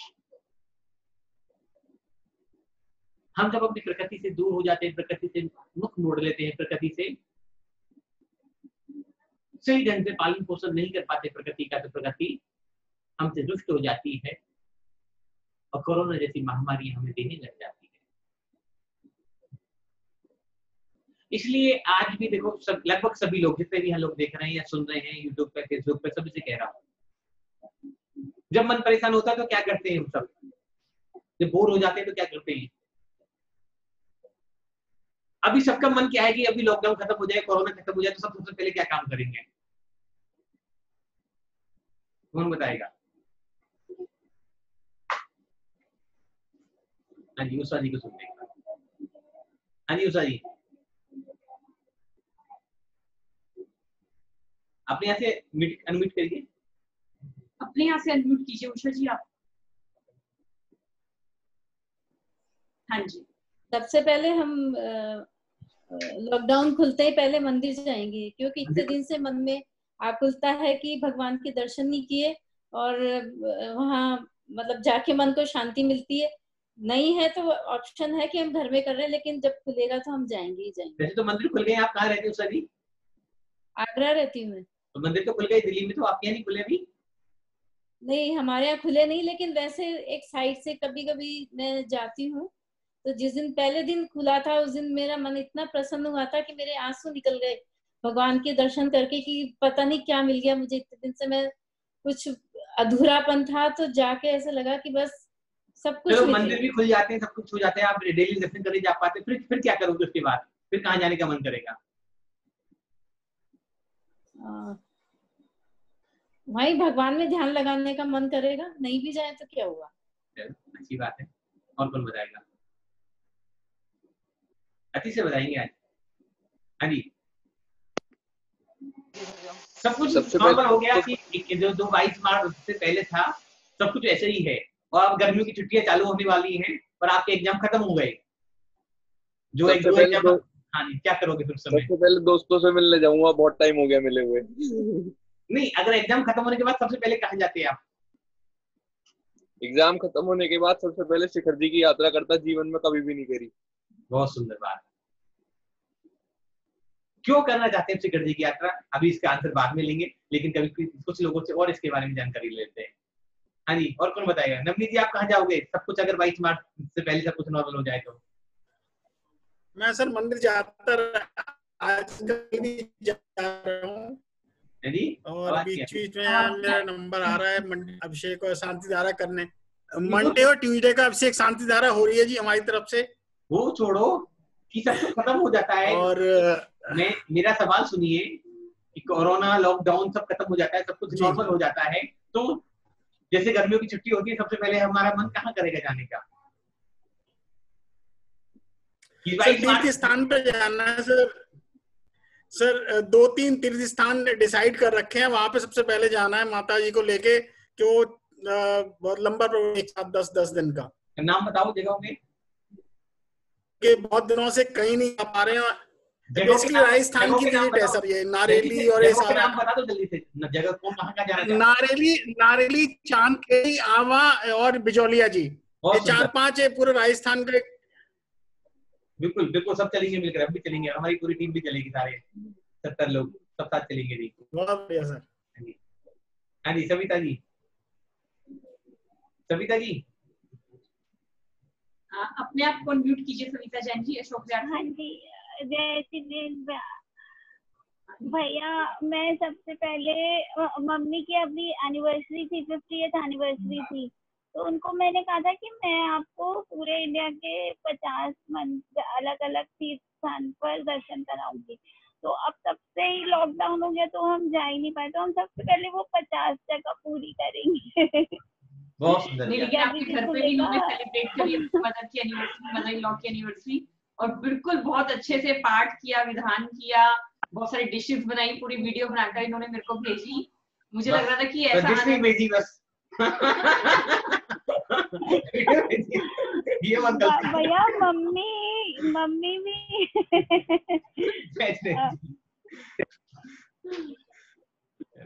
एक और ममता जी को सुनते हैं, उनका क्या विचार है। हाँ जी ममता जी। मेरा संकल्प क्या हुआ कि सबसे पहले मैं शिखर जी जाऊंगी। शिखर जी, आवाज आ रही है? बिल्कुल आ रही है। सबसे पहले शिखर जी का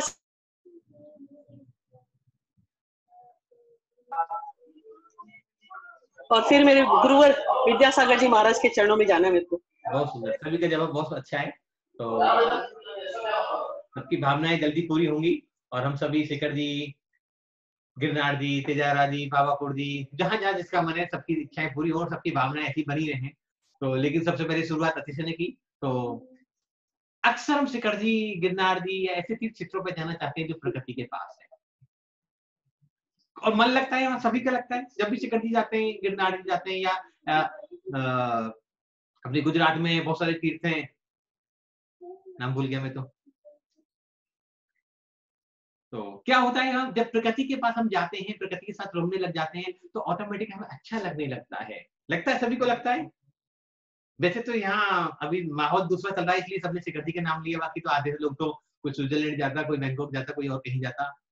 वो कोई बात नहीं, अब नहीं बताए तो हम क्या करें। सब अपने मन में दबा के बैठे कि आज तो नहीं मेरी इज्जत का सवाल है, आज तो कुछ बड़ापन दिखा लो। बेसिकली, और आधे लोगों की तो टिकट भी वही पड़ी होंगी, किसी गोवा की हो रही है, किसी थाईलैंड की हो रही है, किसी की तो देखो, चाहे शिखर जी जाए हम, चाहे गिरनार जी जाए, चाहे हम स्विट्जरलैंड जाए, चाहे कश्मीर जाए, चाहे गोवा जाए, जाना है मतलब बेसिकली हमें प्रकृति के पास जाना है। प्रकृति के पास जाकर हमारा कितनी बड़ी टेंशन हो वो सब रिलीज हो जाती है। हम 10 दिन से, 20 दिन से, 6 महीने से थके हो, साल भर से फुर्सत नहीं मिली हो, और 5 दिन कहीं वैकेशन पे चल जाते हैं, तीर्थ यात्रा पर चल जाते हैं, क्या होता है, रिफ्रेश हो जाती है हमारी बॉडी और बैटरी दोबारा से रिचार्ज हो जाती है। क्यों? जब तीर्थ स्थानों जाते हैं तो वहां डबल ऊर्जा मिलती है, आध्यात्मिक ऊर्जा मिलती है, प्रकृति की ऊर्जा भी मिलती है। जब सिर्फ प्रकृति के स्थानों पर जाते हैं तो हमें प्रकृति से जुड़ने का मौका मिलता है और हम अपने आप को दोबारा रिफ्रेश महसूस करते हैं। तो अशोक वृक्ष का मतलब ये है कि पहला जो प्रत्याहार दिया भगवान का, कि हम प्रकृति का कभी भी दोहन ना करें, प्रकृति के साथ हमेशा जुड़े रहें, प्रकृति के साथ हमेशा बने रहें। और जब प्रकृति के साथ हम जुड़े रहेंगे, बने रहेंगे, प्रकृति का संरक्षण और संवर्धन करेंगे, तो निश्चित ही हमारी भी ग्रोथ होगी, हमारा भी उद्धार होगा। ऐसा इस काव्य के माध्यम से समझाया गया है। तो बहुत सुंदर काव्य है। तो काम कितने सारे हैं इसके, कोर्ट कचहरी मुकदमा आदि में विजय दिलाने के लिए, बच्चों की हाइट बढ़ाने के लिए, रीढ़ की हड्डी में किसी तरह की प्रॉब्लम हो, और सर्वाइकल प्रॉब्लम हो, स्लिप डिस्क की प्रॉब्लम हो, न्यूरोलॉजी का प्रॉब्लम हो, कोई भी समस्या हो, आप 28 नंबर काव्य का पाठ प्रारंभ कीजिए और इमीडिएट आपको रिजल्ट मिलने चालू हो जाएंगे। तो बहुत सुंदर काव्य है। और अब इसके बारे में कुछ और कहना है, कोई सवाल, किसी को एक क्वेरी हो, है ना? तो किसी कोई क्वेरी हो, कोई सवाल हो तो सवाल कर सकते हैं। कोई क्वेरी किसी की?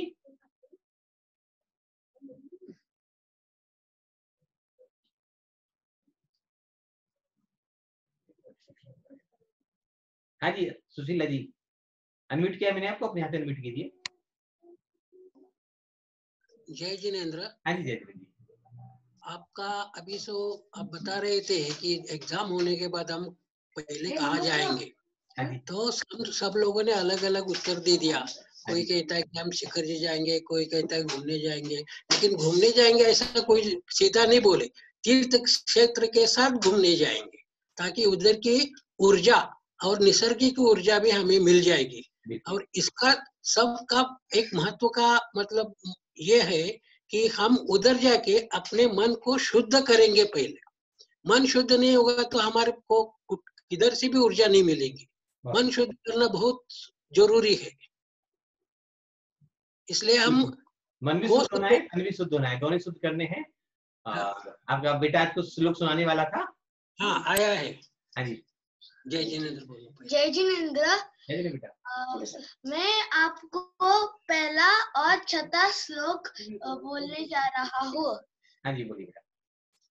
भक्तामर प्रणतमौलिमणि प्रभाना मुद्योदकं दलित पापतमो वितानम् सम्यक् प्रणम्य जिनपादयुगं युगादा बालं बलं भवजले पतता जनानाम् अल्पश्रुतं श्रुतवतां परिहासधाम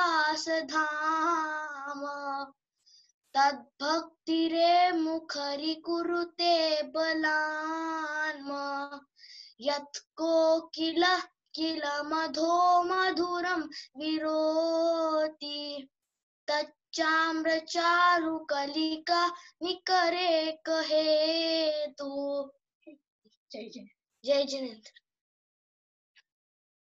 बहुत सुंदर सुनाया आपने, बहुत बहुत धन्यवाद आपका। खुश रहो, ऐसे सारे भक्तों को याद करो और धर्म की प्रभावना करो। Thank you, thank you.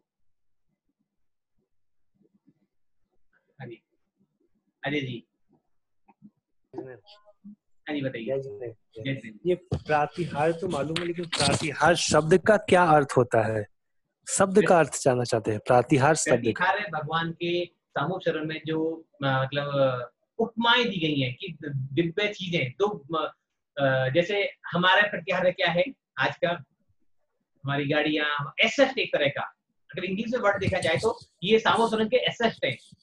Asset सब समझते हैं ना जी। कि जैसे हमारे पास क्या है कि 2 दुकान है, एक घर है, एक ऑफिस है, 3 गाड़ियां हैं। ये हमारा एसेट है, ये हमारा प्रतिहार है कि हम इससे हमारी बारे में पता चलता है कि हम कितने रईस हैं, कितने गरीब हैं, कितने अच्छे आदमी हैं, कितने बुरे आदमी हैं। तो ऐसे ही प्रतिहारों से मतलब है भगवान के सामूहिक शरण की उपमाएं, क्या क्या सुंदर चीजें उनके सामूहिक शरण में हो सकती हैं मेरे हिसाब से। साज सज्जा मतलब हो सकता है। साज सज्जा नहीं, एसेट उनके सामूहिक शरण के जरूरी चीजें, बेसिक नीड्स जो सामूहिक शरण की। ठीक है, ठीक है, थैंक यू। और आंसू जी। हाँ जी, जय जिनेश्वर देव की। अच्छा, मुझे ये बता, कल ही ना मेरी सिस्टर है, उसने मुझे बताया, यूएसए में रहती है, उसको पता चला कि ऐसे भक्तांबर स्तोत्र के बारे में लाइक मेरे को बहुत अच्छे से व्याख्या जैसे बता रहे हैं, बहुत अच्छे से। तो उसने उसकी बेटी है, एज है उसकी अंदाजा 18-19 ईयर्स ओल्ड है, और उसके वेरिकोज वेन्स हैं। तो उसने मुझसे पूछा था, कल ही पूछा था कि उनसे पूछना, और आज ही आपने बता दिया वेरिकोज वेन्स हो, तो ये गाथा इसका लाइक स्मरण करना है। और इसको अगर मैं उसको बताती हूँ तो कोई ऐसी की साइट में कुछ ऐसा पढ़े से पता चल जाए उसको, तरीके से ये गाथा को मतलब लाइक पढ़ना है। जैसे 27 बार पढ़ना है, 108 बार जैसे मंत्र है, और जो है वो जो है वो प्रॉपर तरीके से उसको कि यहाँ पे पढ़ा है, और तुम देख लो कि यहाँ पे कैसे करना है, ये विधि कैसे है। मैं आपको पर्सनली व्हाट्सएप आप ग्रुप में हो ना? यस यस, आज ग्रुप में मैंने लिंक भेजा है। हर दिन जो कहाँ पे होता है उसका हम लिंक डेली भेज रहे हैं। कभी कभार रह जाता है तो उसमें एक लिंक और भी भेजा हुआ है, उसमें पूरी डिटेल है, श्लोक भी है, ऑडियो भी है, वीडियो भी है, हिंदी कार्ड भी है, इंग्लिश कार्ड भी है, प्रोसेस क्या है उसका पूरा है। आप लिंक को क्लिक करना और उसी लिंक को फॉरवर्ड कर दो, सभी को मिल जाएगी वो जानकारी। Okay okay okay. कुछ लोग क्या होता है कि क्लास अटेंड नहीं कर पाते, लेकिन उस काव्य के बारे में तो जानकारी उनको कम से कम डेली मिल जाए, इतना हमारा प्रयास रहता है। तो लिंक को ही फॉरवर्ड कर सकते हैं आप। मतलब आज मुझे लगा कैसे उसने बोला और आज आपने बता दिया, लाइक भगवान ना बहुत सच्ची में great, God is great. God is great. जब भी मैं कुछ सोचती हूँ बहुत आपकी ओर सोच रहे इसलिए सब कुछ होता है। आपके मन में भावना अच्छी थी कि मैं उनको कुछ गाइड करूँ, कुछ बताऊं, तो इसलिए। Thank you. बस बट थैंक यू। और कोई?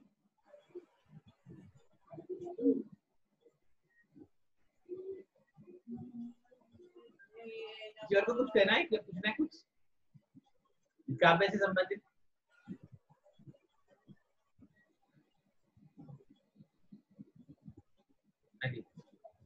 सरिता जी, अनम्यूट कैमरा आपको।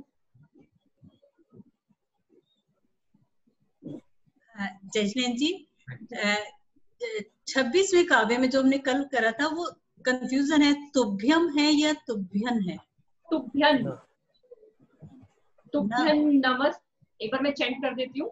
तुभ्यन नमस त्रिभुवनार्ति हराय नाथ, तुभ्यं नमः क्षितितलामलभूषणाय, तुभ्यं नमः जगदाधीश्वराय, तुभ्यं नमो जिनभवोदधिशोषणाय, तुभ्यं नमः त्रिभुवनार्ति हराय नाथ, तुभ्यं नमः नमः पर विसर्जन हो रहा है। तुभ्यं नमः, दोबारा सांस लेना है। तुभ्यं नमः क्षितितलामलभूषणाय, तुभ्यं नमः त्रिजगता, कहाँ पर भी विसर्जन हो रहा है।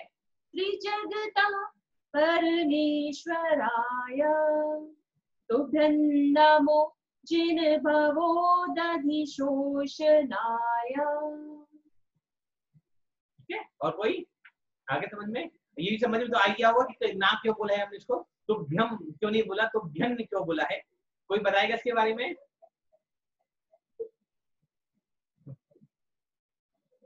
हाँ जी ममता जी।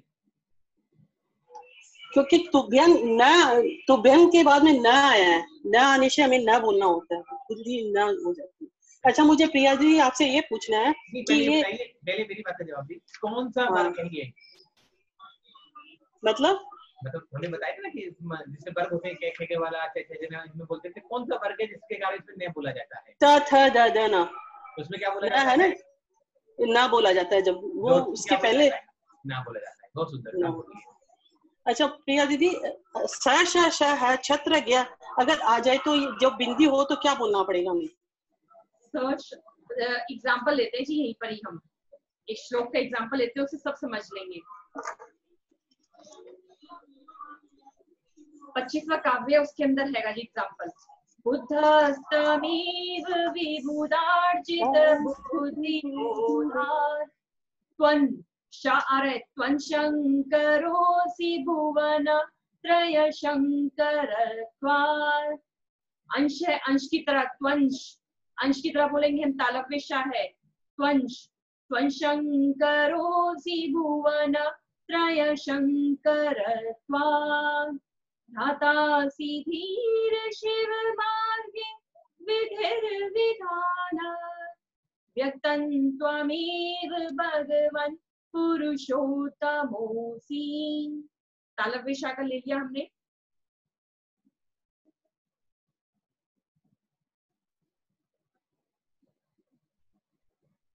बाईसवां काव्य। स्त्रीणां शतानि शतशो, ना के ऊपर बिंदु और बाद में श है शलगम वाला। स्त्रीणां शतानि शतशो जनयन्ति पुत्रान्, नान्यासुतन् बिंदु के बाद त है। नान्यासुतन् अनंत की तरह। त्वदुपमंजन की तरह बोलेंगे यहाँ पे, म के ऊपर जो बिंदु है बाद में ज है। त्वदुपमंज जननी प्रसूता, सर्वादिशो दधति भानि सहस्ररश्मिन्, प्राचेव दिग्जनयति स्फुरदंशुजालम्। और एग्जांपल लेते हैं जी। 20वां जो काव्य है, यहाँ पर ज्ञानं यथा त्वयि विभाति कृतावकाशम, ज्ञानम यह है, बाद में तो ज्ञानम पढ़ेंगे। यहाँ पर हम ज्ञानम यथा त्वयि विभाति कृतावकाशम नैवं नैवं नैवं तथा हरिहरादिषु नायकेषु, मूर्धन्यषा है, हरिहरादिषु तेजस्फुरन् मनीषु याति यथा मेत्वं नैवं तु काच शकले किरणाकुलेऽपि।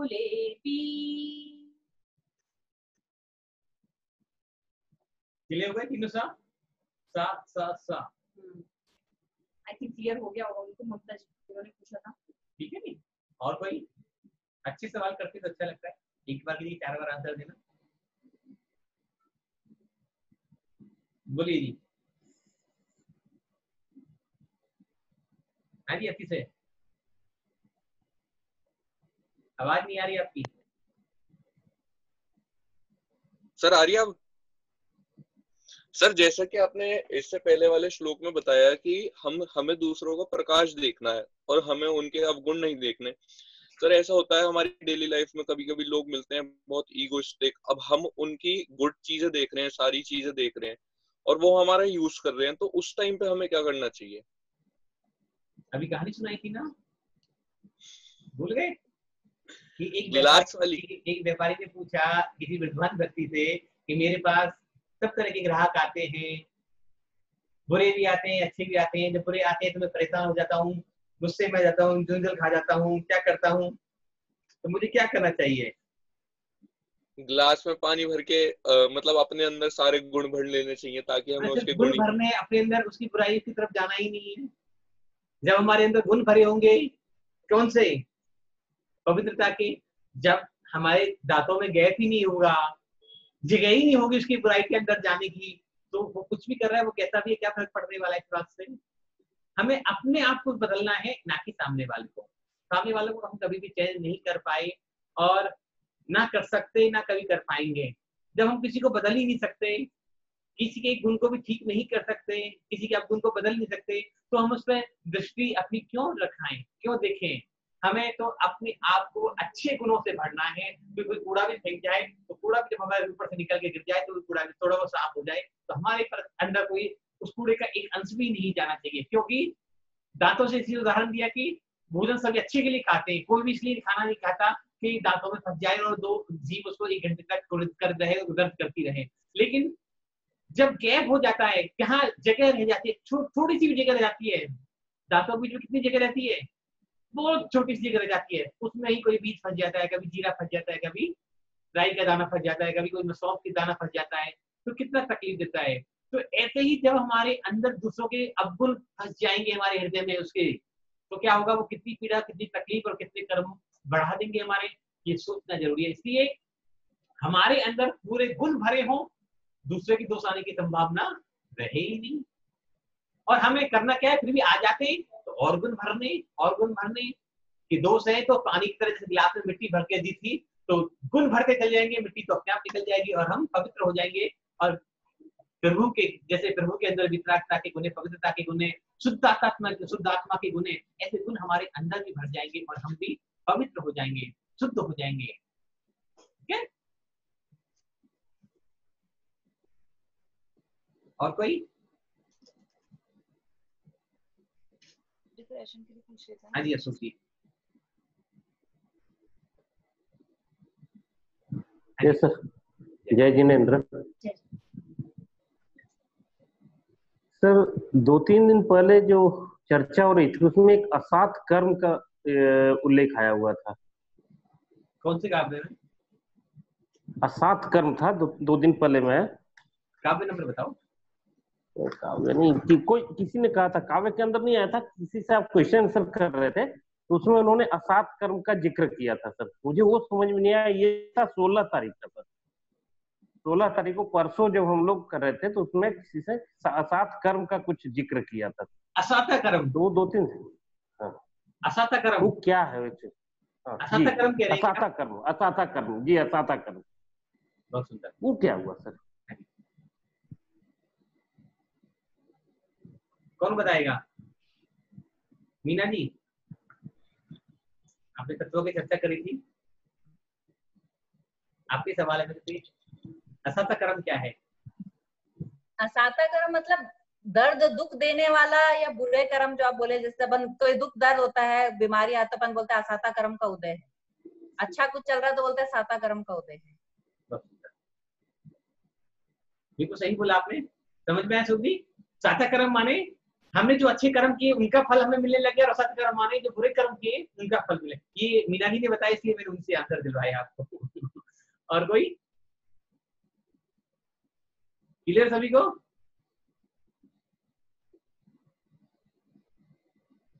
परफेक्ट वाला?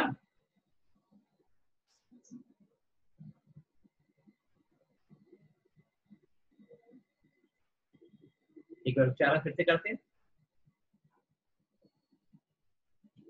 भुवि स्म यत्र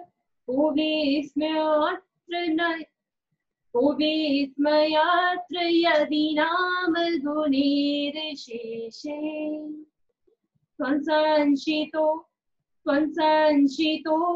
निर्वकाशतया मुनीश दोषैरुपात विविधाशय जात गर्वे स्वपान्तरेऽपि न कदाचिदपेक्षितोऽसि भुवि स्म यत्र यदि नाम गुणैर्शेषे त्वंसंशितो निर्वकाशतया मुनीश दोषैरुपात विविधाशय जात गर्वे स्वपान्तरेऽपि न कदाचिदपेक्षितोऽसि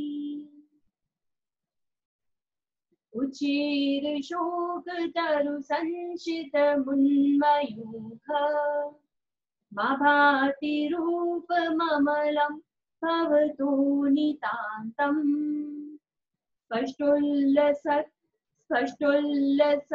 किरणमस्ततमोवितानम् बिम्बं रवे त्रिवपयोधर पार्श्ववर्ती। कविता जी कुछ कहना है, पूछना है? कविता जी हाथ खड़ा किया आपने।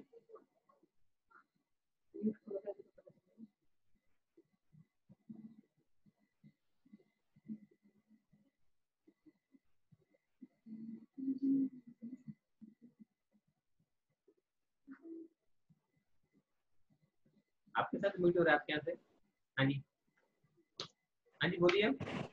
हाँ भैया, जैसे आपने 26वें काव्य में बोला कि तुभ्यन बोलना है, तुभ्यम नहीं, तो भैया हमें न और म का कैसे अंतर पता चलेगा कि किधर हमें न बोलना है और किधर माँ बोलना है? कौन से युग में जी रहे हो आप अभी?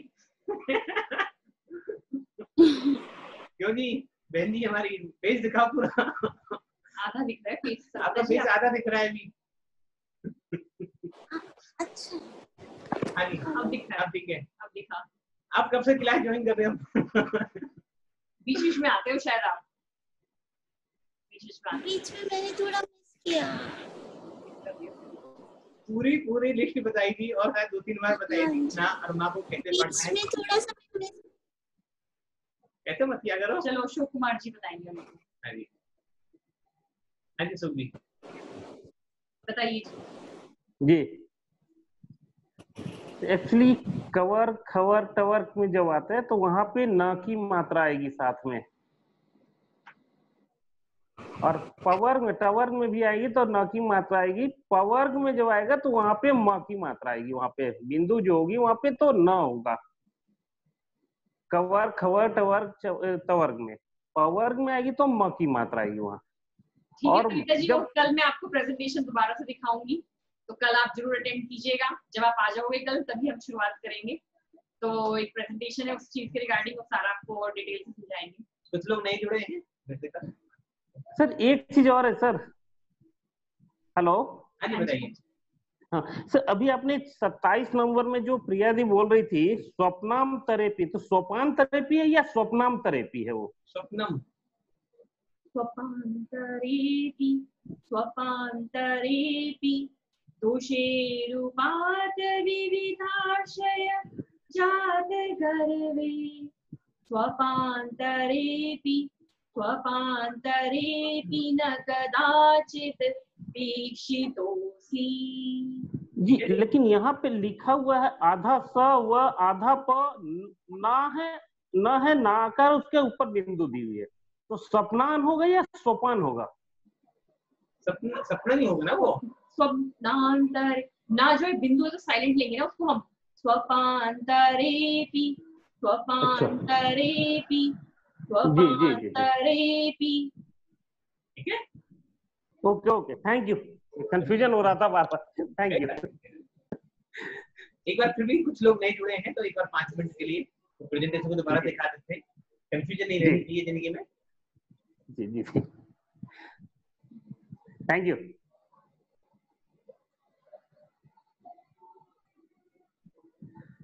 को विस्मयो यदि नाम गुणेर सेचे त्वं अपने यहाँ से म्यूट कर दो जी।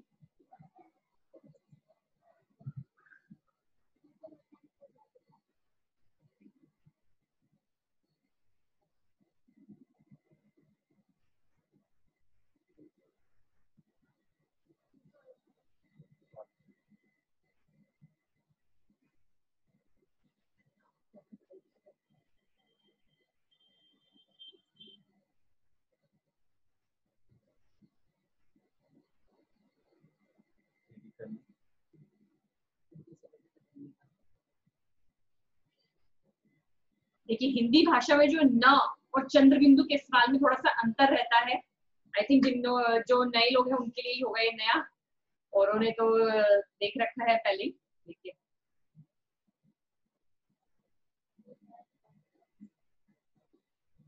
अनुनासिक, अनुनासिक मीन्स नासिका अर्थात नाक से निकलने वाली ध्वनि को कहते हैं। जब हम किसी भी उच्चारण को बोल रहे हैं कि कोई भी आम बोलचाल की भाषा में भी, तब जब नाक से हवा निकलती है उन शब्दों को हम अनुनासिक कहते हैं। संस्कृत में से चंद्र बिंदु के माध्यम से हम दर्शाते हैं। जब उस चीज को हम लिखते हैं संस्कृत में तो ऊपर हम चंद्र बिंदु लगाते हैं।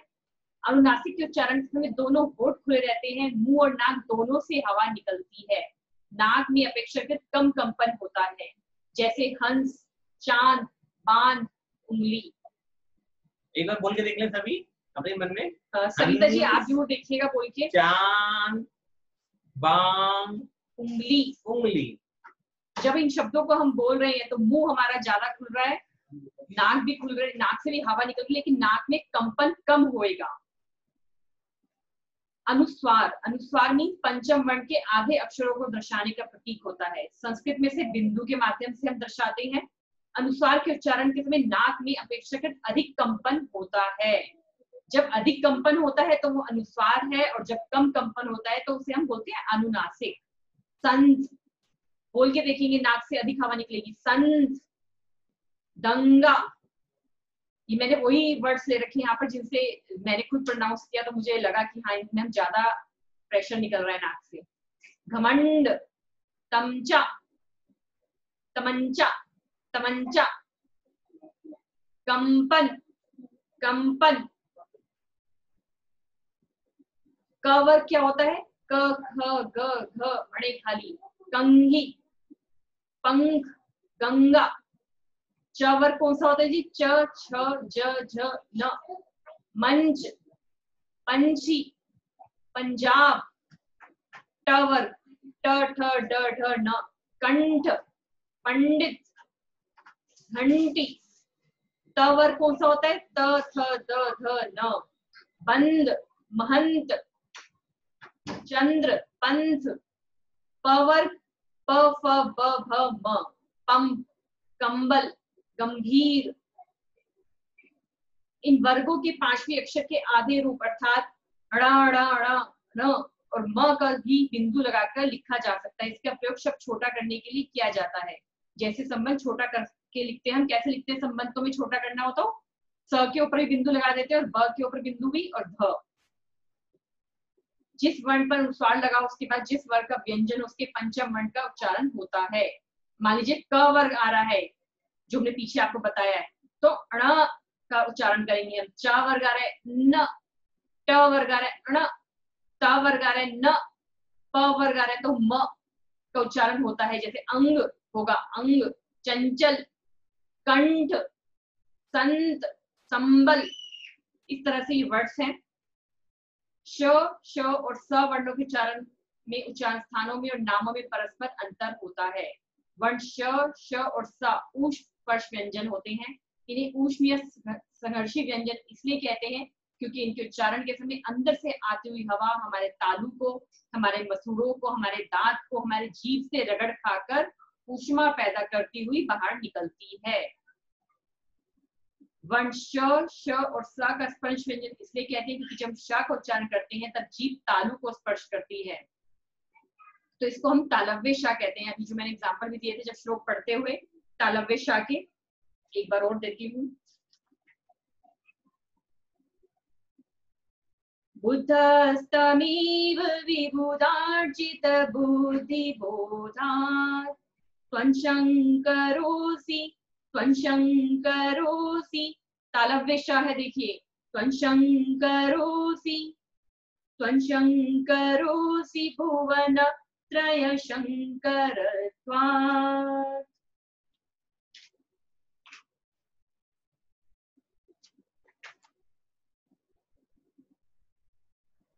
जब श को उच्चारण करते हैं उस समय जीभ जो है मूर्धा को स्पर्श करती है। हमारा जो ये मेन पीनियल ग्लैंड है हमारे ब्रेन में, इसके नीचे का जो पार्ट होता है हमारे मुंह के अंदर, उसको जब जीभ हमारी टच करती हुई बाहर निकलती है उसको हम क्या बोलते हैं? मूर्धन्य श।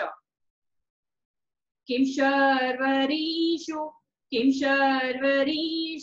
श का कौन सा यहाँ पे? मूर्धन्य श है और तालव्य श भी है।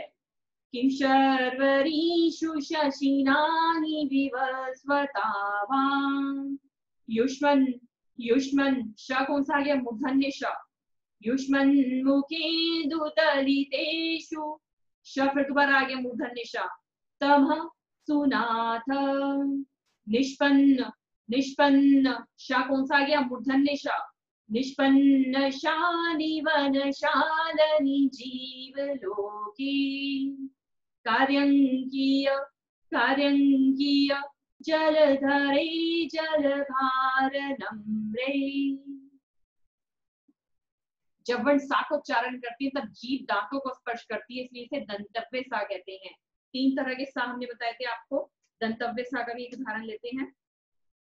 नास्तं कदाचिदुपयासि नराहुगम्या। स्पष्टी जो वर्ड है वो क्या है? दंती सा है ये। स्पष्टी करोषि सहसा युगपज्जगन्ति नाभूधरोदर निरुद्ध महाप्रभावः सूर्यातिशाही महिमासि मुनीन्द्र लोकी। जब वर्ण सा को उच्चारण करते हैं तब जीभ दांतों को स्पर्श करती है, इसलिए इसे दंतव्य सा कहते हैं। इस प्रकार तीनों के अलग अलग इस प्रकार है। तालव्य श, ई बड़ी, च, छ, झा, ना, या वर्ण भी कौन से हैं? तालुव्य वर्ण है। संस्कृत का सूत्र है ई चू य शानम तालु। इस सूत्र से इन्हें आसानी से याद किया जा सकता है। मूर्धन्य श, र, ट, ठ, ड, ढ, न, रह कौन से हैं? मूर्धन्य वर्ण। दंतस्य क्या है? ल, स, थ, द, ध, न, अले, ये सभी दंतव्य वर्ण है। तो आई होप आप सबको क्लियर हो गया होगा। क का जब वर्ग आता है तो हम जीभ जो है कंठ को टच करती है, च में तालु को, ट के में मूर्धा को, और त में दांत को, और प के उच्चारण में जीभ होठों को स्पर्श करती हुई जीभ क्रमशः बाहर की तरफ अर्थात कंठ से शुरू होकर तालु को, मूर्धा को, दांत को और होठों की ओर आती है। तो ये सारा प्रोसेस होता है जो हमें फॉलो करना चाहिए जब भी हम भक्ताम्बर स्तोत्र की चैंटिंग करें। कहानी सुनीता जी देखिए। सविता जी कहाँ गए? सविता जी कहाँ गए आप? ले गए क्या? अच्छा, मुश्किल तो नहीं था। चली गई, दिखी नहीं।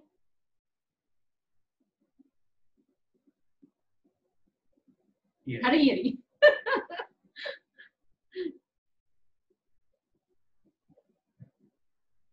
हाँ जी, क्लियर हुआ आपको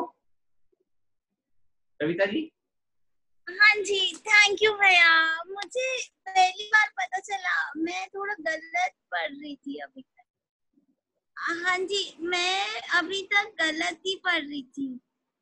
कोई बात नहीं, आप डेली आया करो। मुझे पहली बार पता चला कि ये मैं तो काफी टाइम से गलत ही पढ़ रही थी। नहीं चलो, ये तो कोई बात नहीं, लेकिन हम सभी ने इतनी सारी पढ़ाई कर ली और हमें ये नहीं पता कि ये शब्द हमारे जीव को छूते हैं, ताला को छूते हैं। हम हिंदी भाषी देश के, जहाँ की मातृभाषा हिंदी है। जिस दिन हमने ये फर्स्ट क्लास में पढ़ाया था उस दिन तो बहुत लोगों के फोन आए थे हमें नेक्स्ट डे, मतलब कि ये चीजें तो हमने कभी पढ़ी ही नहीं थी जो आपने आज पढ़ाई थी हमें। मैंने भी कभी नहीं पढ़ा और मैं 1.5 महीने से 28वें काव्य का पाठ कर रही हूँ, लेकिन मुझे आराम बहुत है। मतलब मैं आपकी भक्ति में शक्ति है ना जी, वो तो वही नहीं पता, जो थोड़ा बहुत सीखा आपसे ही सीखा है, लेकिन मुझे आराम बहुत है। मुझे नेटवर्क चला गया आपका नेटवर्क चला गया सविता जी। बात यहाँ ये है कि हम उस देश में रहते हैं जहाँ की मातृभाषा हिंदी है, जहाँ बहुत बड़ा एरिया, बहुत बड़े ज्यादातर लोग हिंदी भाषा को जानते हैं, संस्कृत को सभी जानते हैं, लेकिन कभी पूरे जीवन में ये जानने की कोशिश नहीं करी कि सब काम कैसे करते हैं, काम इसका हमारे जीव पर, तालु पर, हमारे जीवन या मूर्धा पर या तालुक पर होते क्या है, क्योंकि स्कूल में भी हमें ये नहीं पढ़ाया जाता। इंग्लिश को तो पढ़ाया जाता है कि इंग्लिश को कैसे पढ़ना है, हिंदी को ABCD पढ़ाई जाती है ना, एबे कैडे अनंत को पढ़ाती है टीचर, इसलिए पता है मेरे को। हाँ, पर लेकिन कभी हिंदी को हमारे यहाँ कभी नहीं पढ़ाया गया। ये हमारा दुर्भाग्य है हमारी शिक्षा पद्धति का या सौभाग्य है, मुझे नहीं पता, लेकिन बड़ी दुख भरी घटना है कि हम जिस बातों को जानते हैं उसके बारे में हमें पढ़ना भी नहीं आता, उसकी बेसिक चीजें भी नहीं पता कि इनसे, इसको पढ़ने से हमारी लाइफ में क्या परिवर्तन आएगा।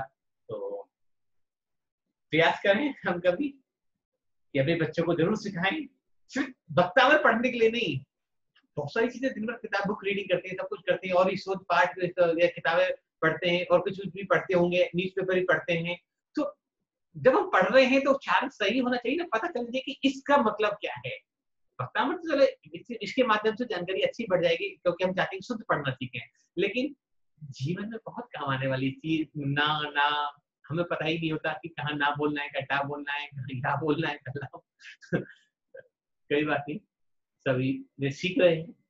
बार बार हम तो रिपीट कराते रहते हैं आप सभी को कि जो भूल गए हो, बस काफी लोगों को आ गया है, किसी से कभी भी सवाल पूछो तो इसलिए पूछना हमने बंद कर दिया कि हाँ सबको आता है। अब जो जानते हैं, जो सीख रहे हैं, जो लंबे टाइम से जुड़े हुए हैं, किसी से लोग भाई यहाँ कितनी बार ना आया, यहाँ कितनी बार माया, यहाँ साफ कितनी बार आया, लोग फटाफट से फाइंड करके बता देते हैं। इसका मतलब कि हमने जो बताना चाहे, हमने जो आपको ये नॉलेज शेयर करना चाहिए, तो वो आप सबने अच्छे से ग्रहण करी। इसके लिए आप सभी का बहुत बहुत धन्यवाद आपका, जो सीख रहे हैं, जो सीखना चाह रहे हैं और जो आगे भी जुड़े रहेंगे।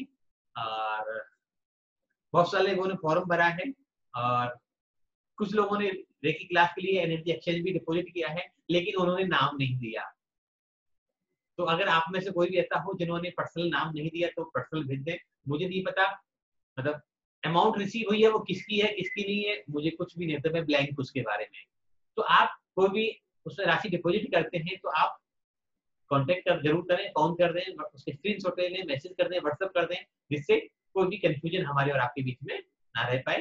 तो आज इतना ही, कल फिर मिलते हैं 29-30वें नंबर काव्य पर। बहुत सुंदर दोनों भी दूसरा और तीसरा प्रतिहार आ रहे हैं और इनके बारे में कल विस्तार से बातें करेंगे और ये भी बहुत बहुत काम आने वाले काव्य है दोनों। और कल का जो काव्य है 29 नंबर, बात तो कल ही करेंगे, लेकिन इतना गारंटी ले रहा हूं आज ही मैं इस बात की कि अभी तक सीखे हुए 28 काव्य को आप भूल सकते हैं, 29 काव्य को आप नहीं भूल सकते। वो हर एक जन के काम आने वाला काव्य है। वो 2 साल के बच्चे के काम आएगा और 100 साल के बाबा के भी काम आएगा। तो इसलिए कल का विशेष काव्य है, उसमें जरूर अपनी उपस्थिति प्रेजेंट करें और सबको जोड़ें कि कल का काव्य कैसे काम आ सकता है। तो उसकी चर्चा कल ही करेंगे। अभी जिनवानी स्तुति करते हैं और फिर कल मिलते हैं। जिनवानी जग मैया जन्म दुख मीट दो, जन्म दुख मीट दो, मरण दुख मीट दो। जिनवानी जग मैया जन्म दुख मीट दो। क्षम शरण सा महल तुम्हारा, गंधर जैसे भैया। सम शरण सा महल तुम्हारा, गंधर जैसे भैया। कुंद कुंद ते पुत्र तुम्हारे, तीर्थंकर ते सैया। जिनवानी जग मैया जन्म दुख मीट दो। सात तत्व 6 द्रव्य बताए हो उपकारी मैया। सात तत्व 6 द्रव्य बताए हो उपकारी मैया। जो भी शरण में आया उसकी पार लगा दी नैया। जिनवानी जग मैया जन्म दुख मीट दो। संकट मोचन नाम तुम्हारा, तुम हो जग की मैया। हाथ जोड़ कर शीश नवाऊं, पढ़ूं तुम्हारी पैया। जिनवानी जग मैया जन्म दुख मीट दो। जिनवानी माता की है। प्रथम तीर्थंकर देवादिदेव परम पिता परमात्मा वर्तमान 24 की प्रथम तीर्थंकर ऋषभ देव भगवान की 24 तीर्थंकर भगवान की, आचार्य मानकुंड मुनि महाराज की, भक्तामर स्तोत्र की, अच्चेमी पुज्जेमी वंदामि नमस्यामि, दुक्कौ कम्मक्कौ गोहिलाउ शुभैगम नम शमै मणम, जिनगुतपत्ति हो मध्यम। नमोस्तु स्वामी, नमोस्तु स्वामी, नमोस्तु स्वामी। सभी को सादर जय जिनेन्द्र। सबसे क्षमा, सबको क्षमा। कल मिलते हैं फिर 8 बजे।